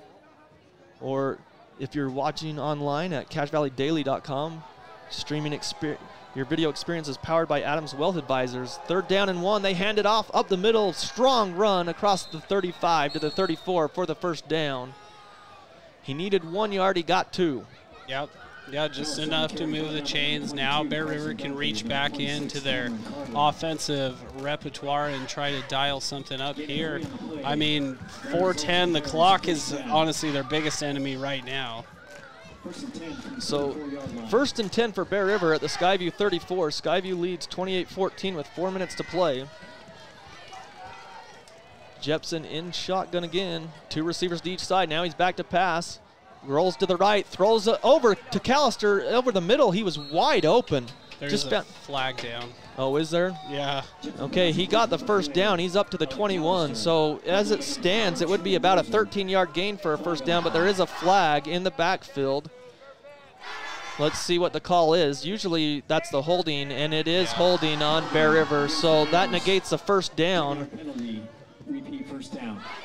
So it'll repeat first down, a hold on Bear River. It erases that 13-yard pass play to Callister. So the ball will be placed at the 44-yard line now. So the holding penalty occurred right at the line of scrimmage. Yeah, so Skyview's defense here, 1st and long.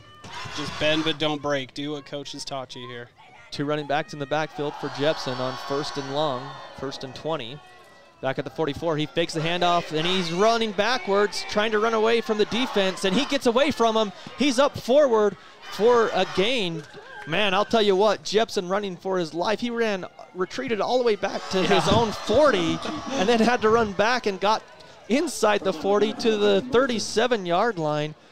So on 2nd and 20, he gained some yardage there. Coach Howell dialed up a blitz. He sent Cole Watterson off the edge, and Cole's probably the fastest Bobcat on that team. But Riker threw a little juke on him, and it was just enough to get away. So 2nd and 13, ball is at the 37-yard line. Back to pass is Jepson. He throws. He's got a man out there. Good coverage, but it's complete. What a catch by the receiver inside the 10, down to the 6-yard line. What a catch, a 31-yard pass play, and what a pass by Jepson. Yeah, that's Gage Hansen. He is the one that took the 80-yard strike to the house, and Brighton Williams out there in coverage. I know he's only a sophomore, but he's got to get his head around a little quicker. When you're out there isolated like that, no safety help over the top, you got to get your head around. So inside the 10, it will be 1st and goal with 2:35 on the clock. Skyview clinging to a 28-14 lead. 1st and goal at the 6 for Bear River. Callister in the backfield with Jepson. Jepson waiting for the snap. Now he sends Callister out to the left. They run option. They throw it out to Callister. He tries to cut up. Skyview was there in pursuit, but Callister just kind of spun around, got to the 5. We'll give him 1 yard. Yeah, really good pursuit by Truman Moser as well as number 26. That's Cam Carling on the play from the linebacker core there for the Bobcats. Bear River, they started this possession at their own 20 with 7:32 on the clock, and they're huddling up. They're down 14 points, but they're huddling up with 150. So 10th play of the drive coming up. 2 running backs in the backfield on the left hash. 2nd and goal at the 5 for Jepson. He takes the snap, rolls out to the right side. He throws to the corner of the end zone, knocked down. Good defense there by the Bobcat corner. That's Davis Hall. Yeah, Davis Hall played that perfectly. It's almost like he was running the route for the Bear River wide receiver. Nice play there by Davis Hall. Well, the corners have been picked on a little bit tonight. Bear River's gotten the best of them on a lot of those, but Davis Hall got the best of Bear River that time with 1:34 on the clock. 3rd and goal at the 5-yard line. No, they're going to, actually it's a 6, so 3rd and goal at the 6 with 1:34 on the clock. 28-14 Skyview, same formation on that left hash. 2 running backs in the backfield. They got 2 wide receivers to the far wide side. Hand off to Callister, and he's ripped down in the backfield. Wow, Izzy Torres, that is a Castleite rock-hard tackle of the game. A loss of the, as the clock runs, it will be 4th down and a timeout by Coach Wise with 1:21. It was at the 6. They're going to mark him back at the 9. Izzy Torres with the 3-yard tackle for a loss. Absolutely a nomination and probably the winner of the Castleite rock hard tackle of the game. Hey, all you do-it-yourselfers, did you know Castleite has all the rock, block, brick, and pavers to make your yard look awesome? Check them out at castleite.com. Way to go, Izzy Torres. Yeah, Izzy Torres there, and I think even if Izzy Torres doesn't shoot through there, it looked like the defensive line got a decent push there to get Callister on 3rd and goal. They absolutely did. So we timeout by Coach Wise to stop the clock. They'll have 2 timeouts left. It'll be 4th and goal at the 9. Skyview clings to a 28-14 lead. Again, Bear River started from their own 20 with 7:32. They've run the clock all the way down here. And they took a timeout. We'll see how much with 1:22 on the clock. So they've ran 6 minutes and 10 seconds off the clock. Yeah, and Bear River has looked pretty good. I mean, but they haven't been that efficient, I feel like, as far as time-wise goes. You know you need 2 scores, but they're almost like treating this possession like they need 1 score just with how much time they've been eating off the clock. Well, they already have that onside kick that they recovered as well earlier in the game. Yeah, so we know they're capable of it. Yep. So 4th down and goal. If Skyview can hold, they're going to go to 1-0 probably in region play and 3-2 on the season. If Bear River scores, because it's 4th and goal from the 9, then we'll have to wait and see the outcome of the game with 1:21 on the clock. Skyview's lead is 14 points. So Jepson in shotgun. He sends a man from the right to left in motion. He takes the snap. He's back to pass. The blitz is on. Throws. Complete. Touchdown! He hit him at the 2-yard line, and the Bear River receiver got into the end zone. It was 4th and goal at the 9. The pass play went down to the 2, and then he ran it in for the Bears. Was that number 11 you're saying? Yeah, that was number 11, which is Wyatt Roberts. I mean, between Wyatt Roberts and Gage Hansen, those two have had a really nice day for the Bears.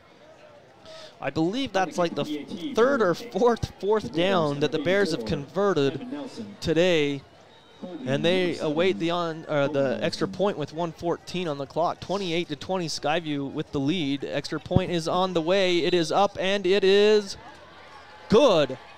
So with 1:14 on the clock, it's 28 for Skyview, 21 for Bear River. We'll come back after this to see the outcome of this game right after this break.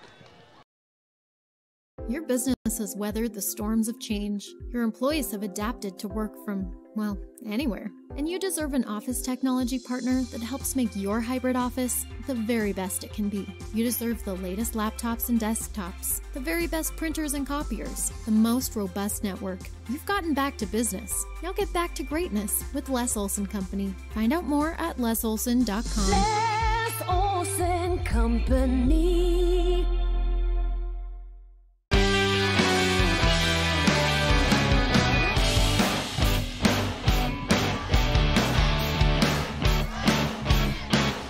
Welcome back to Skyview, 28-21 with 1:14 on the clock, awaiting Bear River's kickoff. Bear River does have 2 timeouts. Skyview has 3, but they want the clock to run out with the 28-21 lead. Bear River's already recovered 1 onside kick. Skyview is waiting for this onside kick this time. Last time they got caught off guard. Yeah, the downfall for Bear River is they've lost their element of surprise. So Skyview's got the hands team out there, standing at midfield. The officials are Now they're saying go ahead and start things, and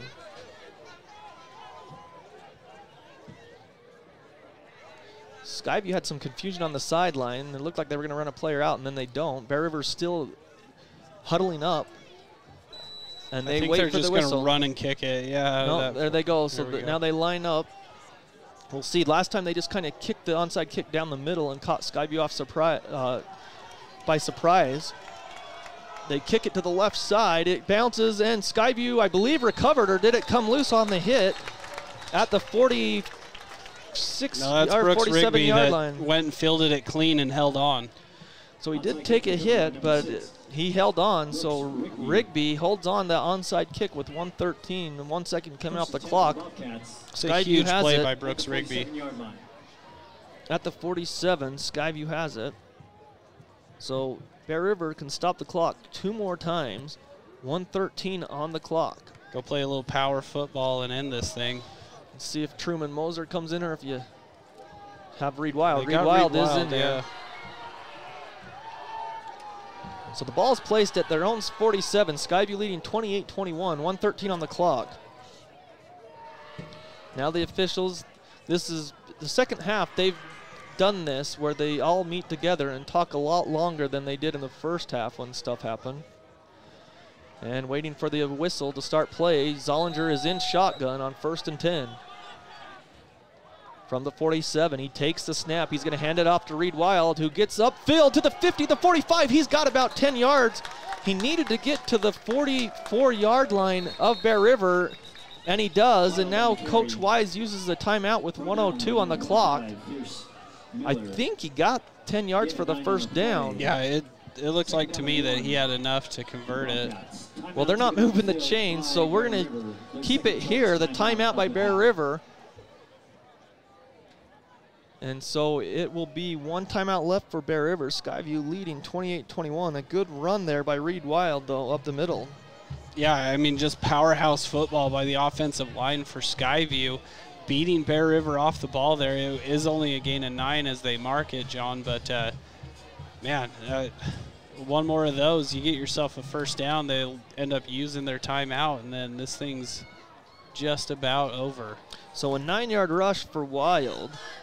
And as you mentioned, Rex, they only need to get the first down there. And with Bear River's 1 timeout, I don't know if they can really keep this game in reach. Skyview with a lead, 28-21. They didn't get that onside kick, and that was pretty much. And that's why I questioned Bear River's sense of urgency on the last drive, John, because, like, they were treating it like it was a 1-possession game. No, you got to go down, score, get the ball, and score again if you want to tie this thing up. Yeah, they had that with 7:32, and when they scored the touchdown, there was 1:14 on the clock. And it was a 12-play drive.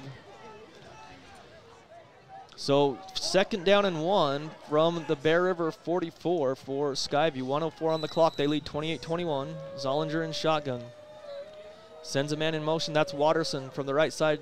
Now Zollinger's just going to keep it. He runs upfield. He's got the first down and much more. To the 30, the 25, 20, 15, 10, 5. Touchdown, Zollinger. And that's going to shut the front door as it is a 44-yard rushing touchdown on the right side for Zollinger. Yeah, just went off right tackle. He ran to the right side, which is where Dax Deheck and Blake Bishop line up. He takes it to the right and just turns on the Jets. Does Garrett Zollinger for the touchdown for the Bobcats. So the Bobcats have their highest point total of the season thus far at 34. Waiting the extra point with 55 seconds on the clock. Erickson is out there for the extra point. So Davis Hall is the holder. He gets down there to receive the snap. We're going to wait for it here. Snap is back, hold is down, kick is on the way, and it is good. So Skyview might have just capped it off with that 44-yard touchdown run. So it's 35 for Skyview, 21 Bear River in the 4th quarter with 55 seconds. So Skyview might have just sealed it with that 44-yard run. Longest play of the night for the Bobcats, I believe.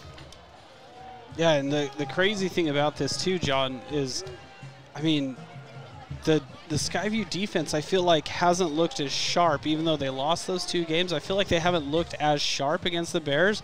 But man, has the offense woke up. And the Zollinger to Davis Hall connection has looked pretty good tonight. And then that nice run there by Zollinger to go get that touchdown. So Skyview with a 35-21 lead after the 44-yard touchdown run by Zollinger, just like you mentioned, off the right side, right tackle, and got some good blocking. That's where he motioned Watterson into there, too, to get the extra blocking. On the kick for the Bobcats, So Erickson to kick off. Deep for the Bears. Number 30, Caleb Korth, and number 23. Gets his foot into it. It's deep, but it looks like it's going to go into the end zone, and it does. So Bear River will take over, trailing by 14 and 1 timeout. First and 10 for the Bears, starting at the 20-yard line. At their own 20-yard line. So, I mean, obviously Bear River's going to go out here and go chuck it and try to get something down the field. But I think if you're Bear River, yeah, you start the season 0-5 now, but you got to feel pretty good about coming in here and giving Skyview everything they can handle, don't you, John? Well, I think so. They've improved each game. I think the Bears have. I think their game next week is at home versus Logan. That could be a pretty good matchup. So we'll see 3 receivers to the right side for the Bears. 35-21 from their own 20. Back to passes Jepson. They set up a screen. It's complete. And trying to get upfield and tackled from behind at the 25, 26-yard line. We're going to give them 6 yards on that little screen pass in the middle. Yeah, and that was that's Jensen. Yeah, number 3, Gage Hansen. He's the sorry. one that took that one to the house. Under center, Jepson just downs it, throws the ball to the ground, and then a late flag comes out. Let's see what this one is, John. Well, he was trying to down it. The flag on the play, false start on a spike. Well, if it's a false start, then they've got to add some time to the clock because the play shouldn't have run. Right? Yeah, you would think. Well, they might back them up 5 yards, but if it's a false start, the play wouldn't have even happened. To down it. 2nd and 9. And the ball goes over Jepson's head into the back. It goes into the end zone, and Skyview is going to get a safety. Wow, that snap flew clear over Jepson's head, goes all the way back to the end zone. There's nothing Jepson could do as the Bobcats tackled him in the back of the end zone for the safety. Yeah, that was Jepson recovers it, but Carson Dunkley and Gavin Stanzioli were able to get there and get the safety, so that's going to put 2 more points on the board for Skyview. Wow, so Skyview 37 now to 21 over Bear River. Skyview gets the safety with 21.7 seconds. That snap, there hasn't been a problem with the snap all night. No, there hasn't. And then all of a sudden that one for Bear River just went over Jepson's head. There's nothing he could do. I mean, it just shot off the turf, bounced back, clear back into the end zone. So, unbelievable there. Yeah, huge play there by the Skyview defense. Just tacking on some more points. So 37-21. We do have a score update from Utah State. Utah State has taken the lead over North Dakota, 27-24, I believe. Yeah, not too shabby there. And that score update is brought to you by ARS. Got a mess? Call ARS. And hopefully there's not a lot of messes out there with that storm and lightning. Yeah, I'm hoping the trees held up okay. Yep. Yeah. Skyview 37, Bear River 21 with 21.7 seconds. Bear River will have a free kick after the safety. And don't forget, John, you can go back and watch this game on CacheValleyDaily.com. For all the latest news, latest scores, and replays of tonight's game, visit CacheValleyDaily.com or download the new Cache Valley Daily mobile app, Cache Valley's premier choice for local news.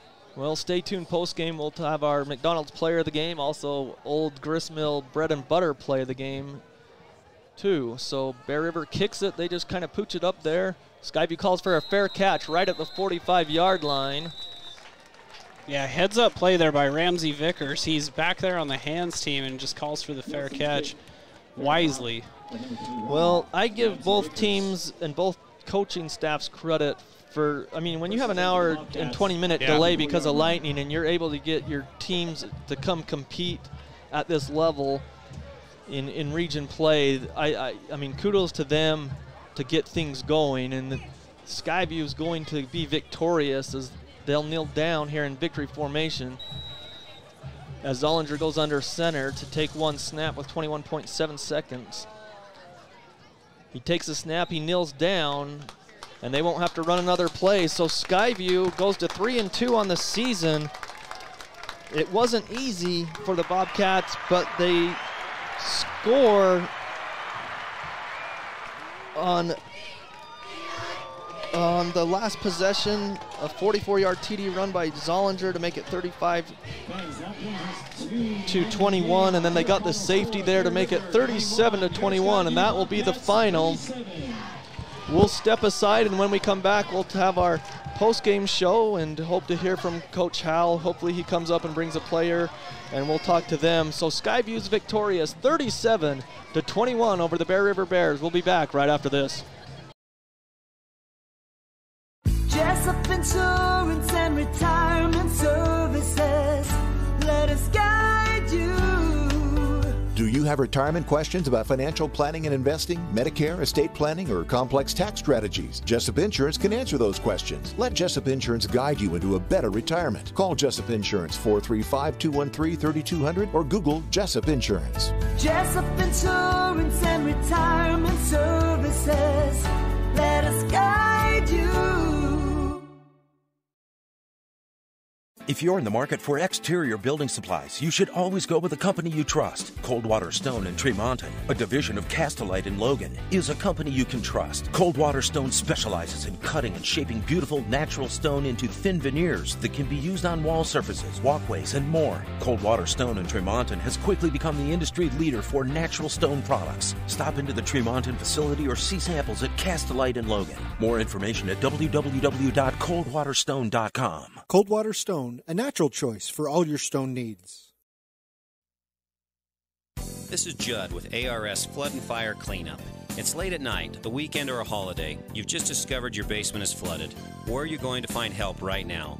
At ARS, we can take your call 24 hours a day, and when these disasters happen, we can have a flood team to your home within 30 minutes. We are also the insurance claim experts.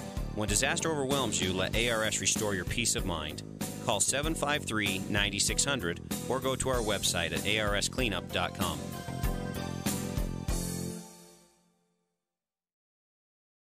Thank you for voting Adams Wealth Advisors the gold winner for Best Financial Planner in the Best of Northern Utah competition. Understanding your family, jobs, and goals is how Adams Wealth Advisors will continue to earn your trust. This is Craig Adams. At Adams Wealth Advisors, we are here to help you receive peace of mind whether you've done a lot of planning or a little planning. Count on our team at Adams Wealth Advisors for honesty, professionalism, and integrity. Visit adamswealthadvisors.com or call 752-1702 to schedule a time with an advisor today. Please see adamswealthadvisors.com for more information on these recent awards. The Karen Nielsen Guild Mortgage Team will help you find the loan to fit your life. Guild Mortgage offers hundreds of loan products for a wide variety of borrowers, including first-time home buyers, military families, and rural residents. Guild Mortgage also offers many state, county, and city housing programs that provide down payment assistance. At Guild, they work hard to deliver what matters most to you with a loan that fits your life. Call 435-294-2480 or Google Karen at Guild Mortgage, NMLS 3274 and 80226, Equal Housing Lender. This is the season to stock up on oil and filters. It's the fall Napa Gold Filter Sale at all 5 Cache Valley Napa Auto Parts stores. Napa Synthetic Blend Oil, $1.99 a quart. Seafoam Fuel Additive, $5.99 a can. Napa 15W40, $9.99 a gallon. Chevron Delo 15W40, $11.99 a gallon. These specials and a whole lot more during the Napa Gold Filter Sale now through September 15th at your 5 locally owned Preston to Providence Napa Auto Parts stores. Napa know-how. Napa know-how. Your Cache and Box Elder County McDonald's are proud to support local high school athletics and wish all the local teams the best of luck this season. Your local McDonald's is hiring. Work for McDonald's and let McDonald's work for you. Enjoy flexible hours, tuition reimbursement for continuing education, plus meals and other perks. Management positions are available. Apply at careers.mcdonalds.com today. That's careers.mcdonalds.com. AdamsWealthAdvisors.com. Or apply in person. McDonald's and its franchisees are equal opportunity employers committed to a diverse and inclusive workforce.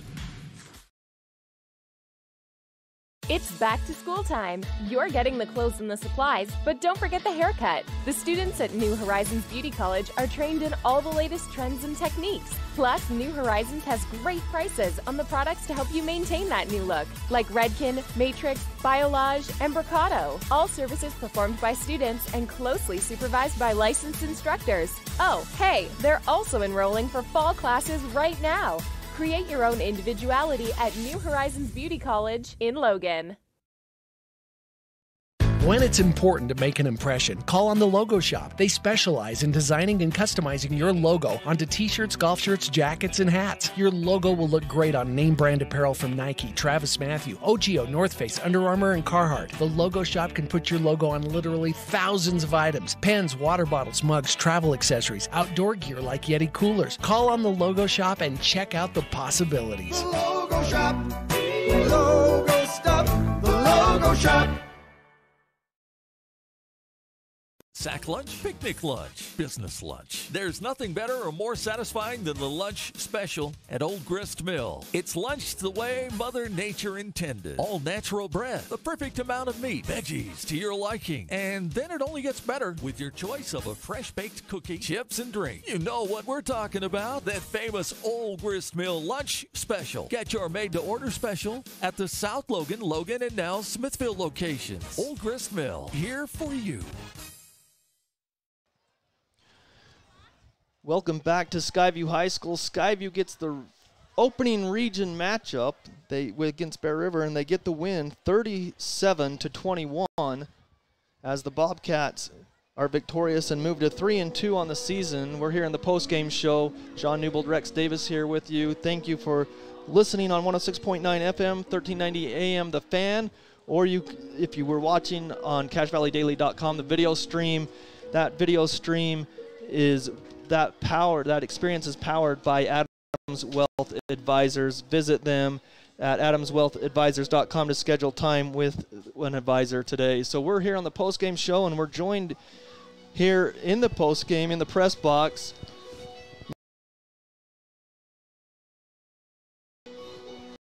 You guys came in region after a couple of losses. What was the mindset coming into this game for you guys?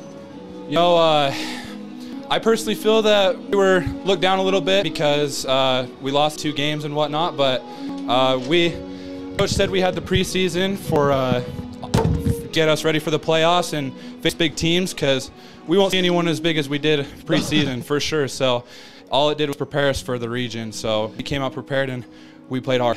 Well, what's it like? You play on the O-line and the D-line. What is that like for a player? Like, how important is it for the conditioning to be able to do that? Yeah, it's a lot of play time for sure. Not a lot of times that you get breaks, but coaches kept us pretty well in shape and gave us the good conditioning that we need. And so we're out there, don't get tired, and we are able to play all 4 quarters of the game. Well, Blake, I'll tell you what, we know that you got a large cheering section sitting right in front of us. It's fun to see. How much fun is it to have like your classmates down there cheering you on and your family here? I mean, how much fun is it to play high school football? Yeah, no, it's home game than that for sure. You got all the fans cheering for you. Friday night football, it doesn't get any better than that. I gotta love it. Well, I gotta ask you too. We were bored up here in the press box during that lightning delay. We just kind of sit here and twiddle our thumbs. We don't have much to do. What do you guys do? Because you guys were juiced. You're ready to go to start region play, and then all of a sudden the officials come and tell your coaches that you guys got to go back to the locker room. I mean, how deflating was that? And what did you guys have to do to like be mentally ready again, come back to the field after that hour and 20-minute delay? Yeah, for sure. So we came out ready to play, and being pushed back in, we were kind of bummed because, I mean, I personally was a little worried the game was going to get canceled, but we all knew that we had to keep our heads in the game, and that when the time was to shine, we had to come out and play our hearts out, and I think we did so. Well, one of the things that I saw, and I haven't really seen a lot this season, when Zollinger scored his rushing touchdown there, you guys really rushed and rallied around him down in the end zone. Was there something more special that was going on that we don't know about, or was that just like showing, hey, we got you, your quarterback's back as an offensive line? Yeah, for sure. We've been coached that not letting off the ball, playing our guts out until we hear that whistle. So as soon as we saw Garrett running down there, we all just hauled down there and made sure that we could do anything we could to help secure that touchdown. So. Well, you got another region game coming up here at home against Ridgeline next week. What do you guys need to do to keep this momentum? You got off that losing skid. You got the win here. What do you need to do to keep that momentum and mentality going forward in region play? Yeah, so Ridgeline's a good school for sure. They'll be a tough team, but I know that we all can prepare well, and we'll be able to come out and give them everything we got. And, yeah, it should be a good game. And one last thing before I let you go. We'll do two things, but one, what are you most looking forward to during homecoming? Because I know that there's practice and everything, but, hey, there's a lot of cool activities that you guys as students get to be involved in. What are you most looking forward to your senior year? Well, for homecoming, we miss quite a bit of the activities because of practice. Sure. But I would say I most look forward to the game because homecoming, got the game. You got everyone here. It's awesome, Yeah. It's nothing gets better than that. All right. Well, we'll just give a shout out to whoever you would like out there that's listening and watching online. All right. Just shout out to my family. My grandparents are here watching me. My mom, dad, Carter, and Addie. All right. Well, congratulations on the victory, and thanks for taking a lot of time up here in the press box to join us. Yeah, appreciate it, Blake. Yep, no problem. Okay, we'll hand the mic over to Coach. And, Coach, you guys got rid of that nasty taste of those losses, and you got the victory tonight over the Bear River Bears, 37-21. It was a little bit dicey there for the first half, but you got the victory. Yeah, I'm really proud of our guys. I thought our offensive line did an outstanding job. That's why we brought Blake up tonight, is I felt like, they were the clear. They asserted their dominance. They imposed their will tonight. I thought they did a great job, and so I wanted one of those guys to represent us, and I think he's a good candidate for that. So really proud of the direction our offense went tonight. I feel like they took huge steps forward. We were able to throw the ball when we wanted to. We ran the ball when we wanted to, and that's exactly how you play good offensive football. You stay ahead of the chains.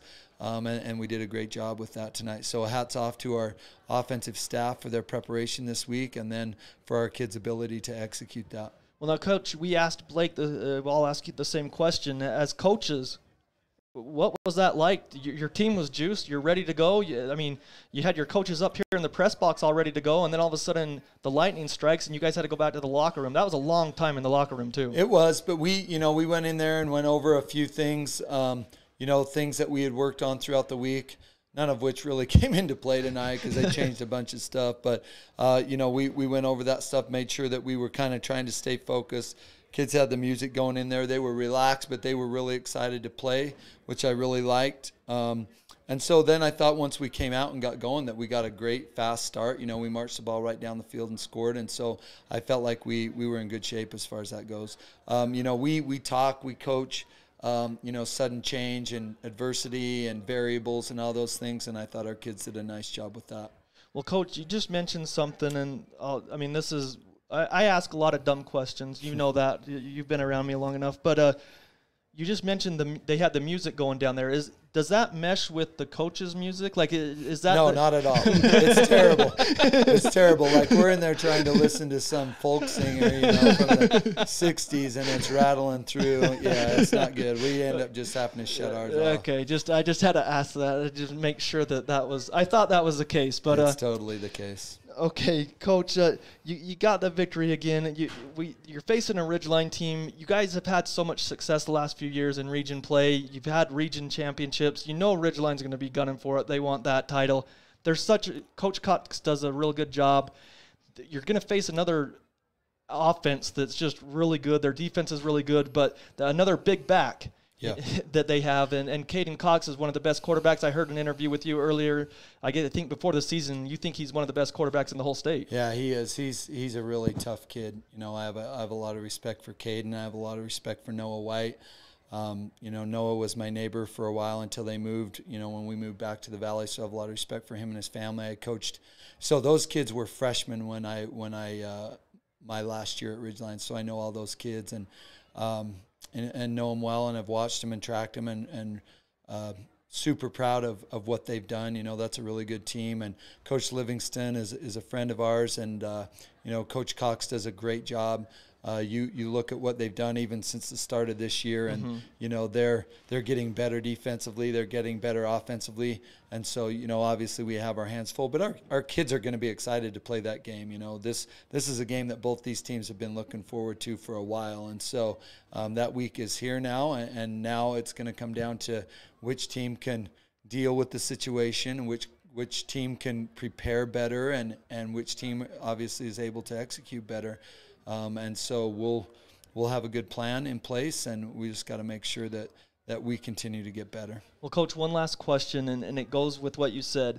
And we just had Blake here, and we talked about, and I asked him about all the festivities or all the activities that go on, and he said that he was looking forward to that game the most, the homecoming game, out of all the activities that go on. How good is it, or how nice is it as a coaching staff to have so many seniors that have been through it, and that's what Blake says, and so how good is it to have that leadership from those seniors, or how important is it going into next week's game? It's good. You know, these kids understand, and you know I think being a part of homecoming and those activities is important, but in the end, nobody's going to remember who wins the Powder Puff game. Nobody's going to remember what spot they were in the parade. You know, it's about, especially our kids, you know, what they're going to remember is if they won the game or not. And this is a huge opponent, you know, and we have a chance to make a statement, reestablish ourselves. And so it's going to be a huge game. And we need to make sure we address it as such and prepare as such. And it's going to be fun. This is what Friday night football is all about, is games like next week. Well, Coach, we appreciate your time, and we know we kept you a little longer, and after that long lightning delay, it's got to get out of here eventually. But thank you so much for your time, Coach. Absolutely. Thank you. Appreciate it. Thanks, Coach. All right. So, again, the Bobcats victorious tonight, 37-21. So let's get to the last couple of things here. We've got the Old Grist Mill bread and butter play of the game. Your opportunity to win 4 loaves of bread from the Old Grist Mill. And here's how you do it. Listen to the Full Court Press on Monday from 4 to 6 p.m., Rex. During the Full Court Press, Eric Franson, Ajay Salveson, they'll ask for the bread and butter play of the game. If you can give it to them, and when they ask for it and call in and identify it, then you will win 4 loaves of bread from the Old Grist Mill. And we're going to do that play.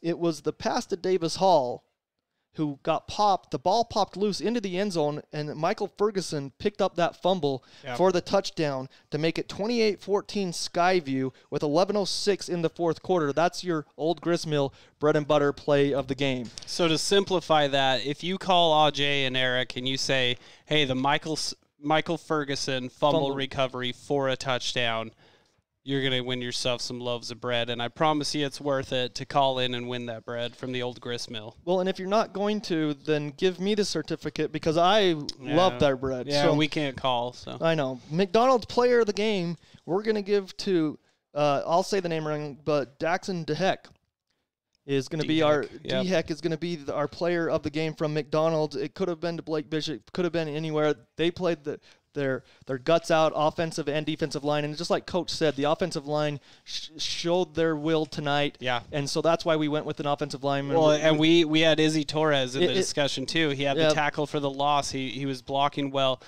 It's funny. I feel like we had the exact same thoughts as Coach Howell, was that the offensive line really did their thing tonight, and that's why we went with an offensive lineman, and we went with Dax DeHeck because he had some tackles to go along with the big blocks that sprung the big plays.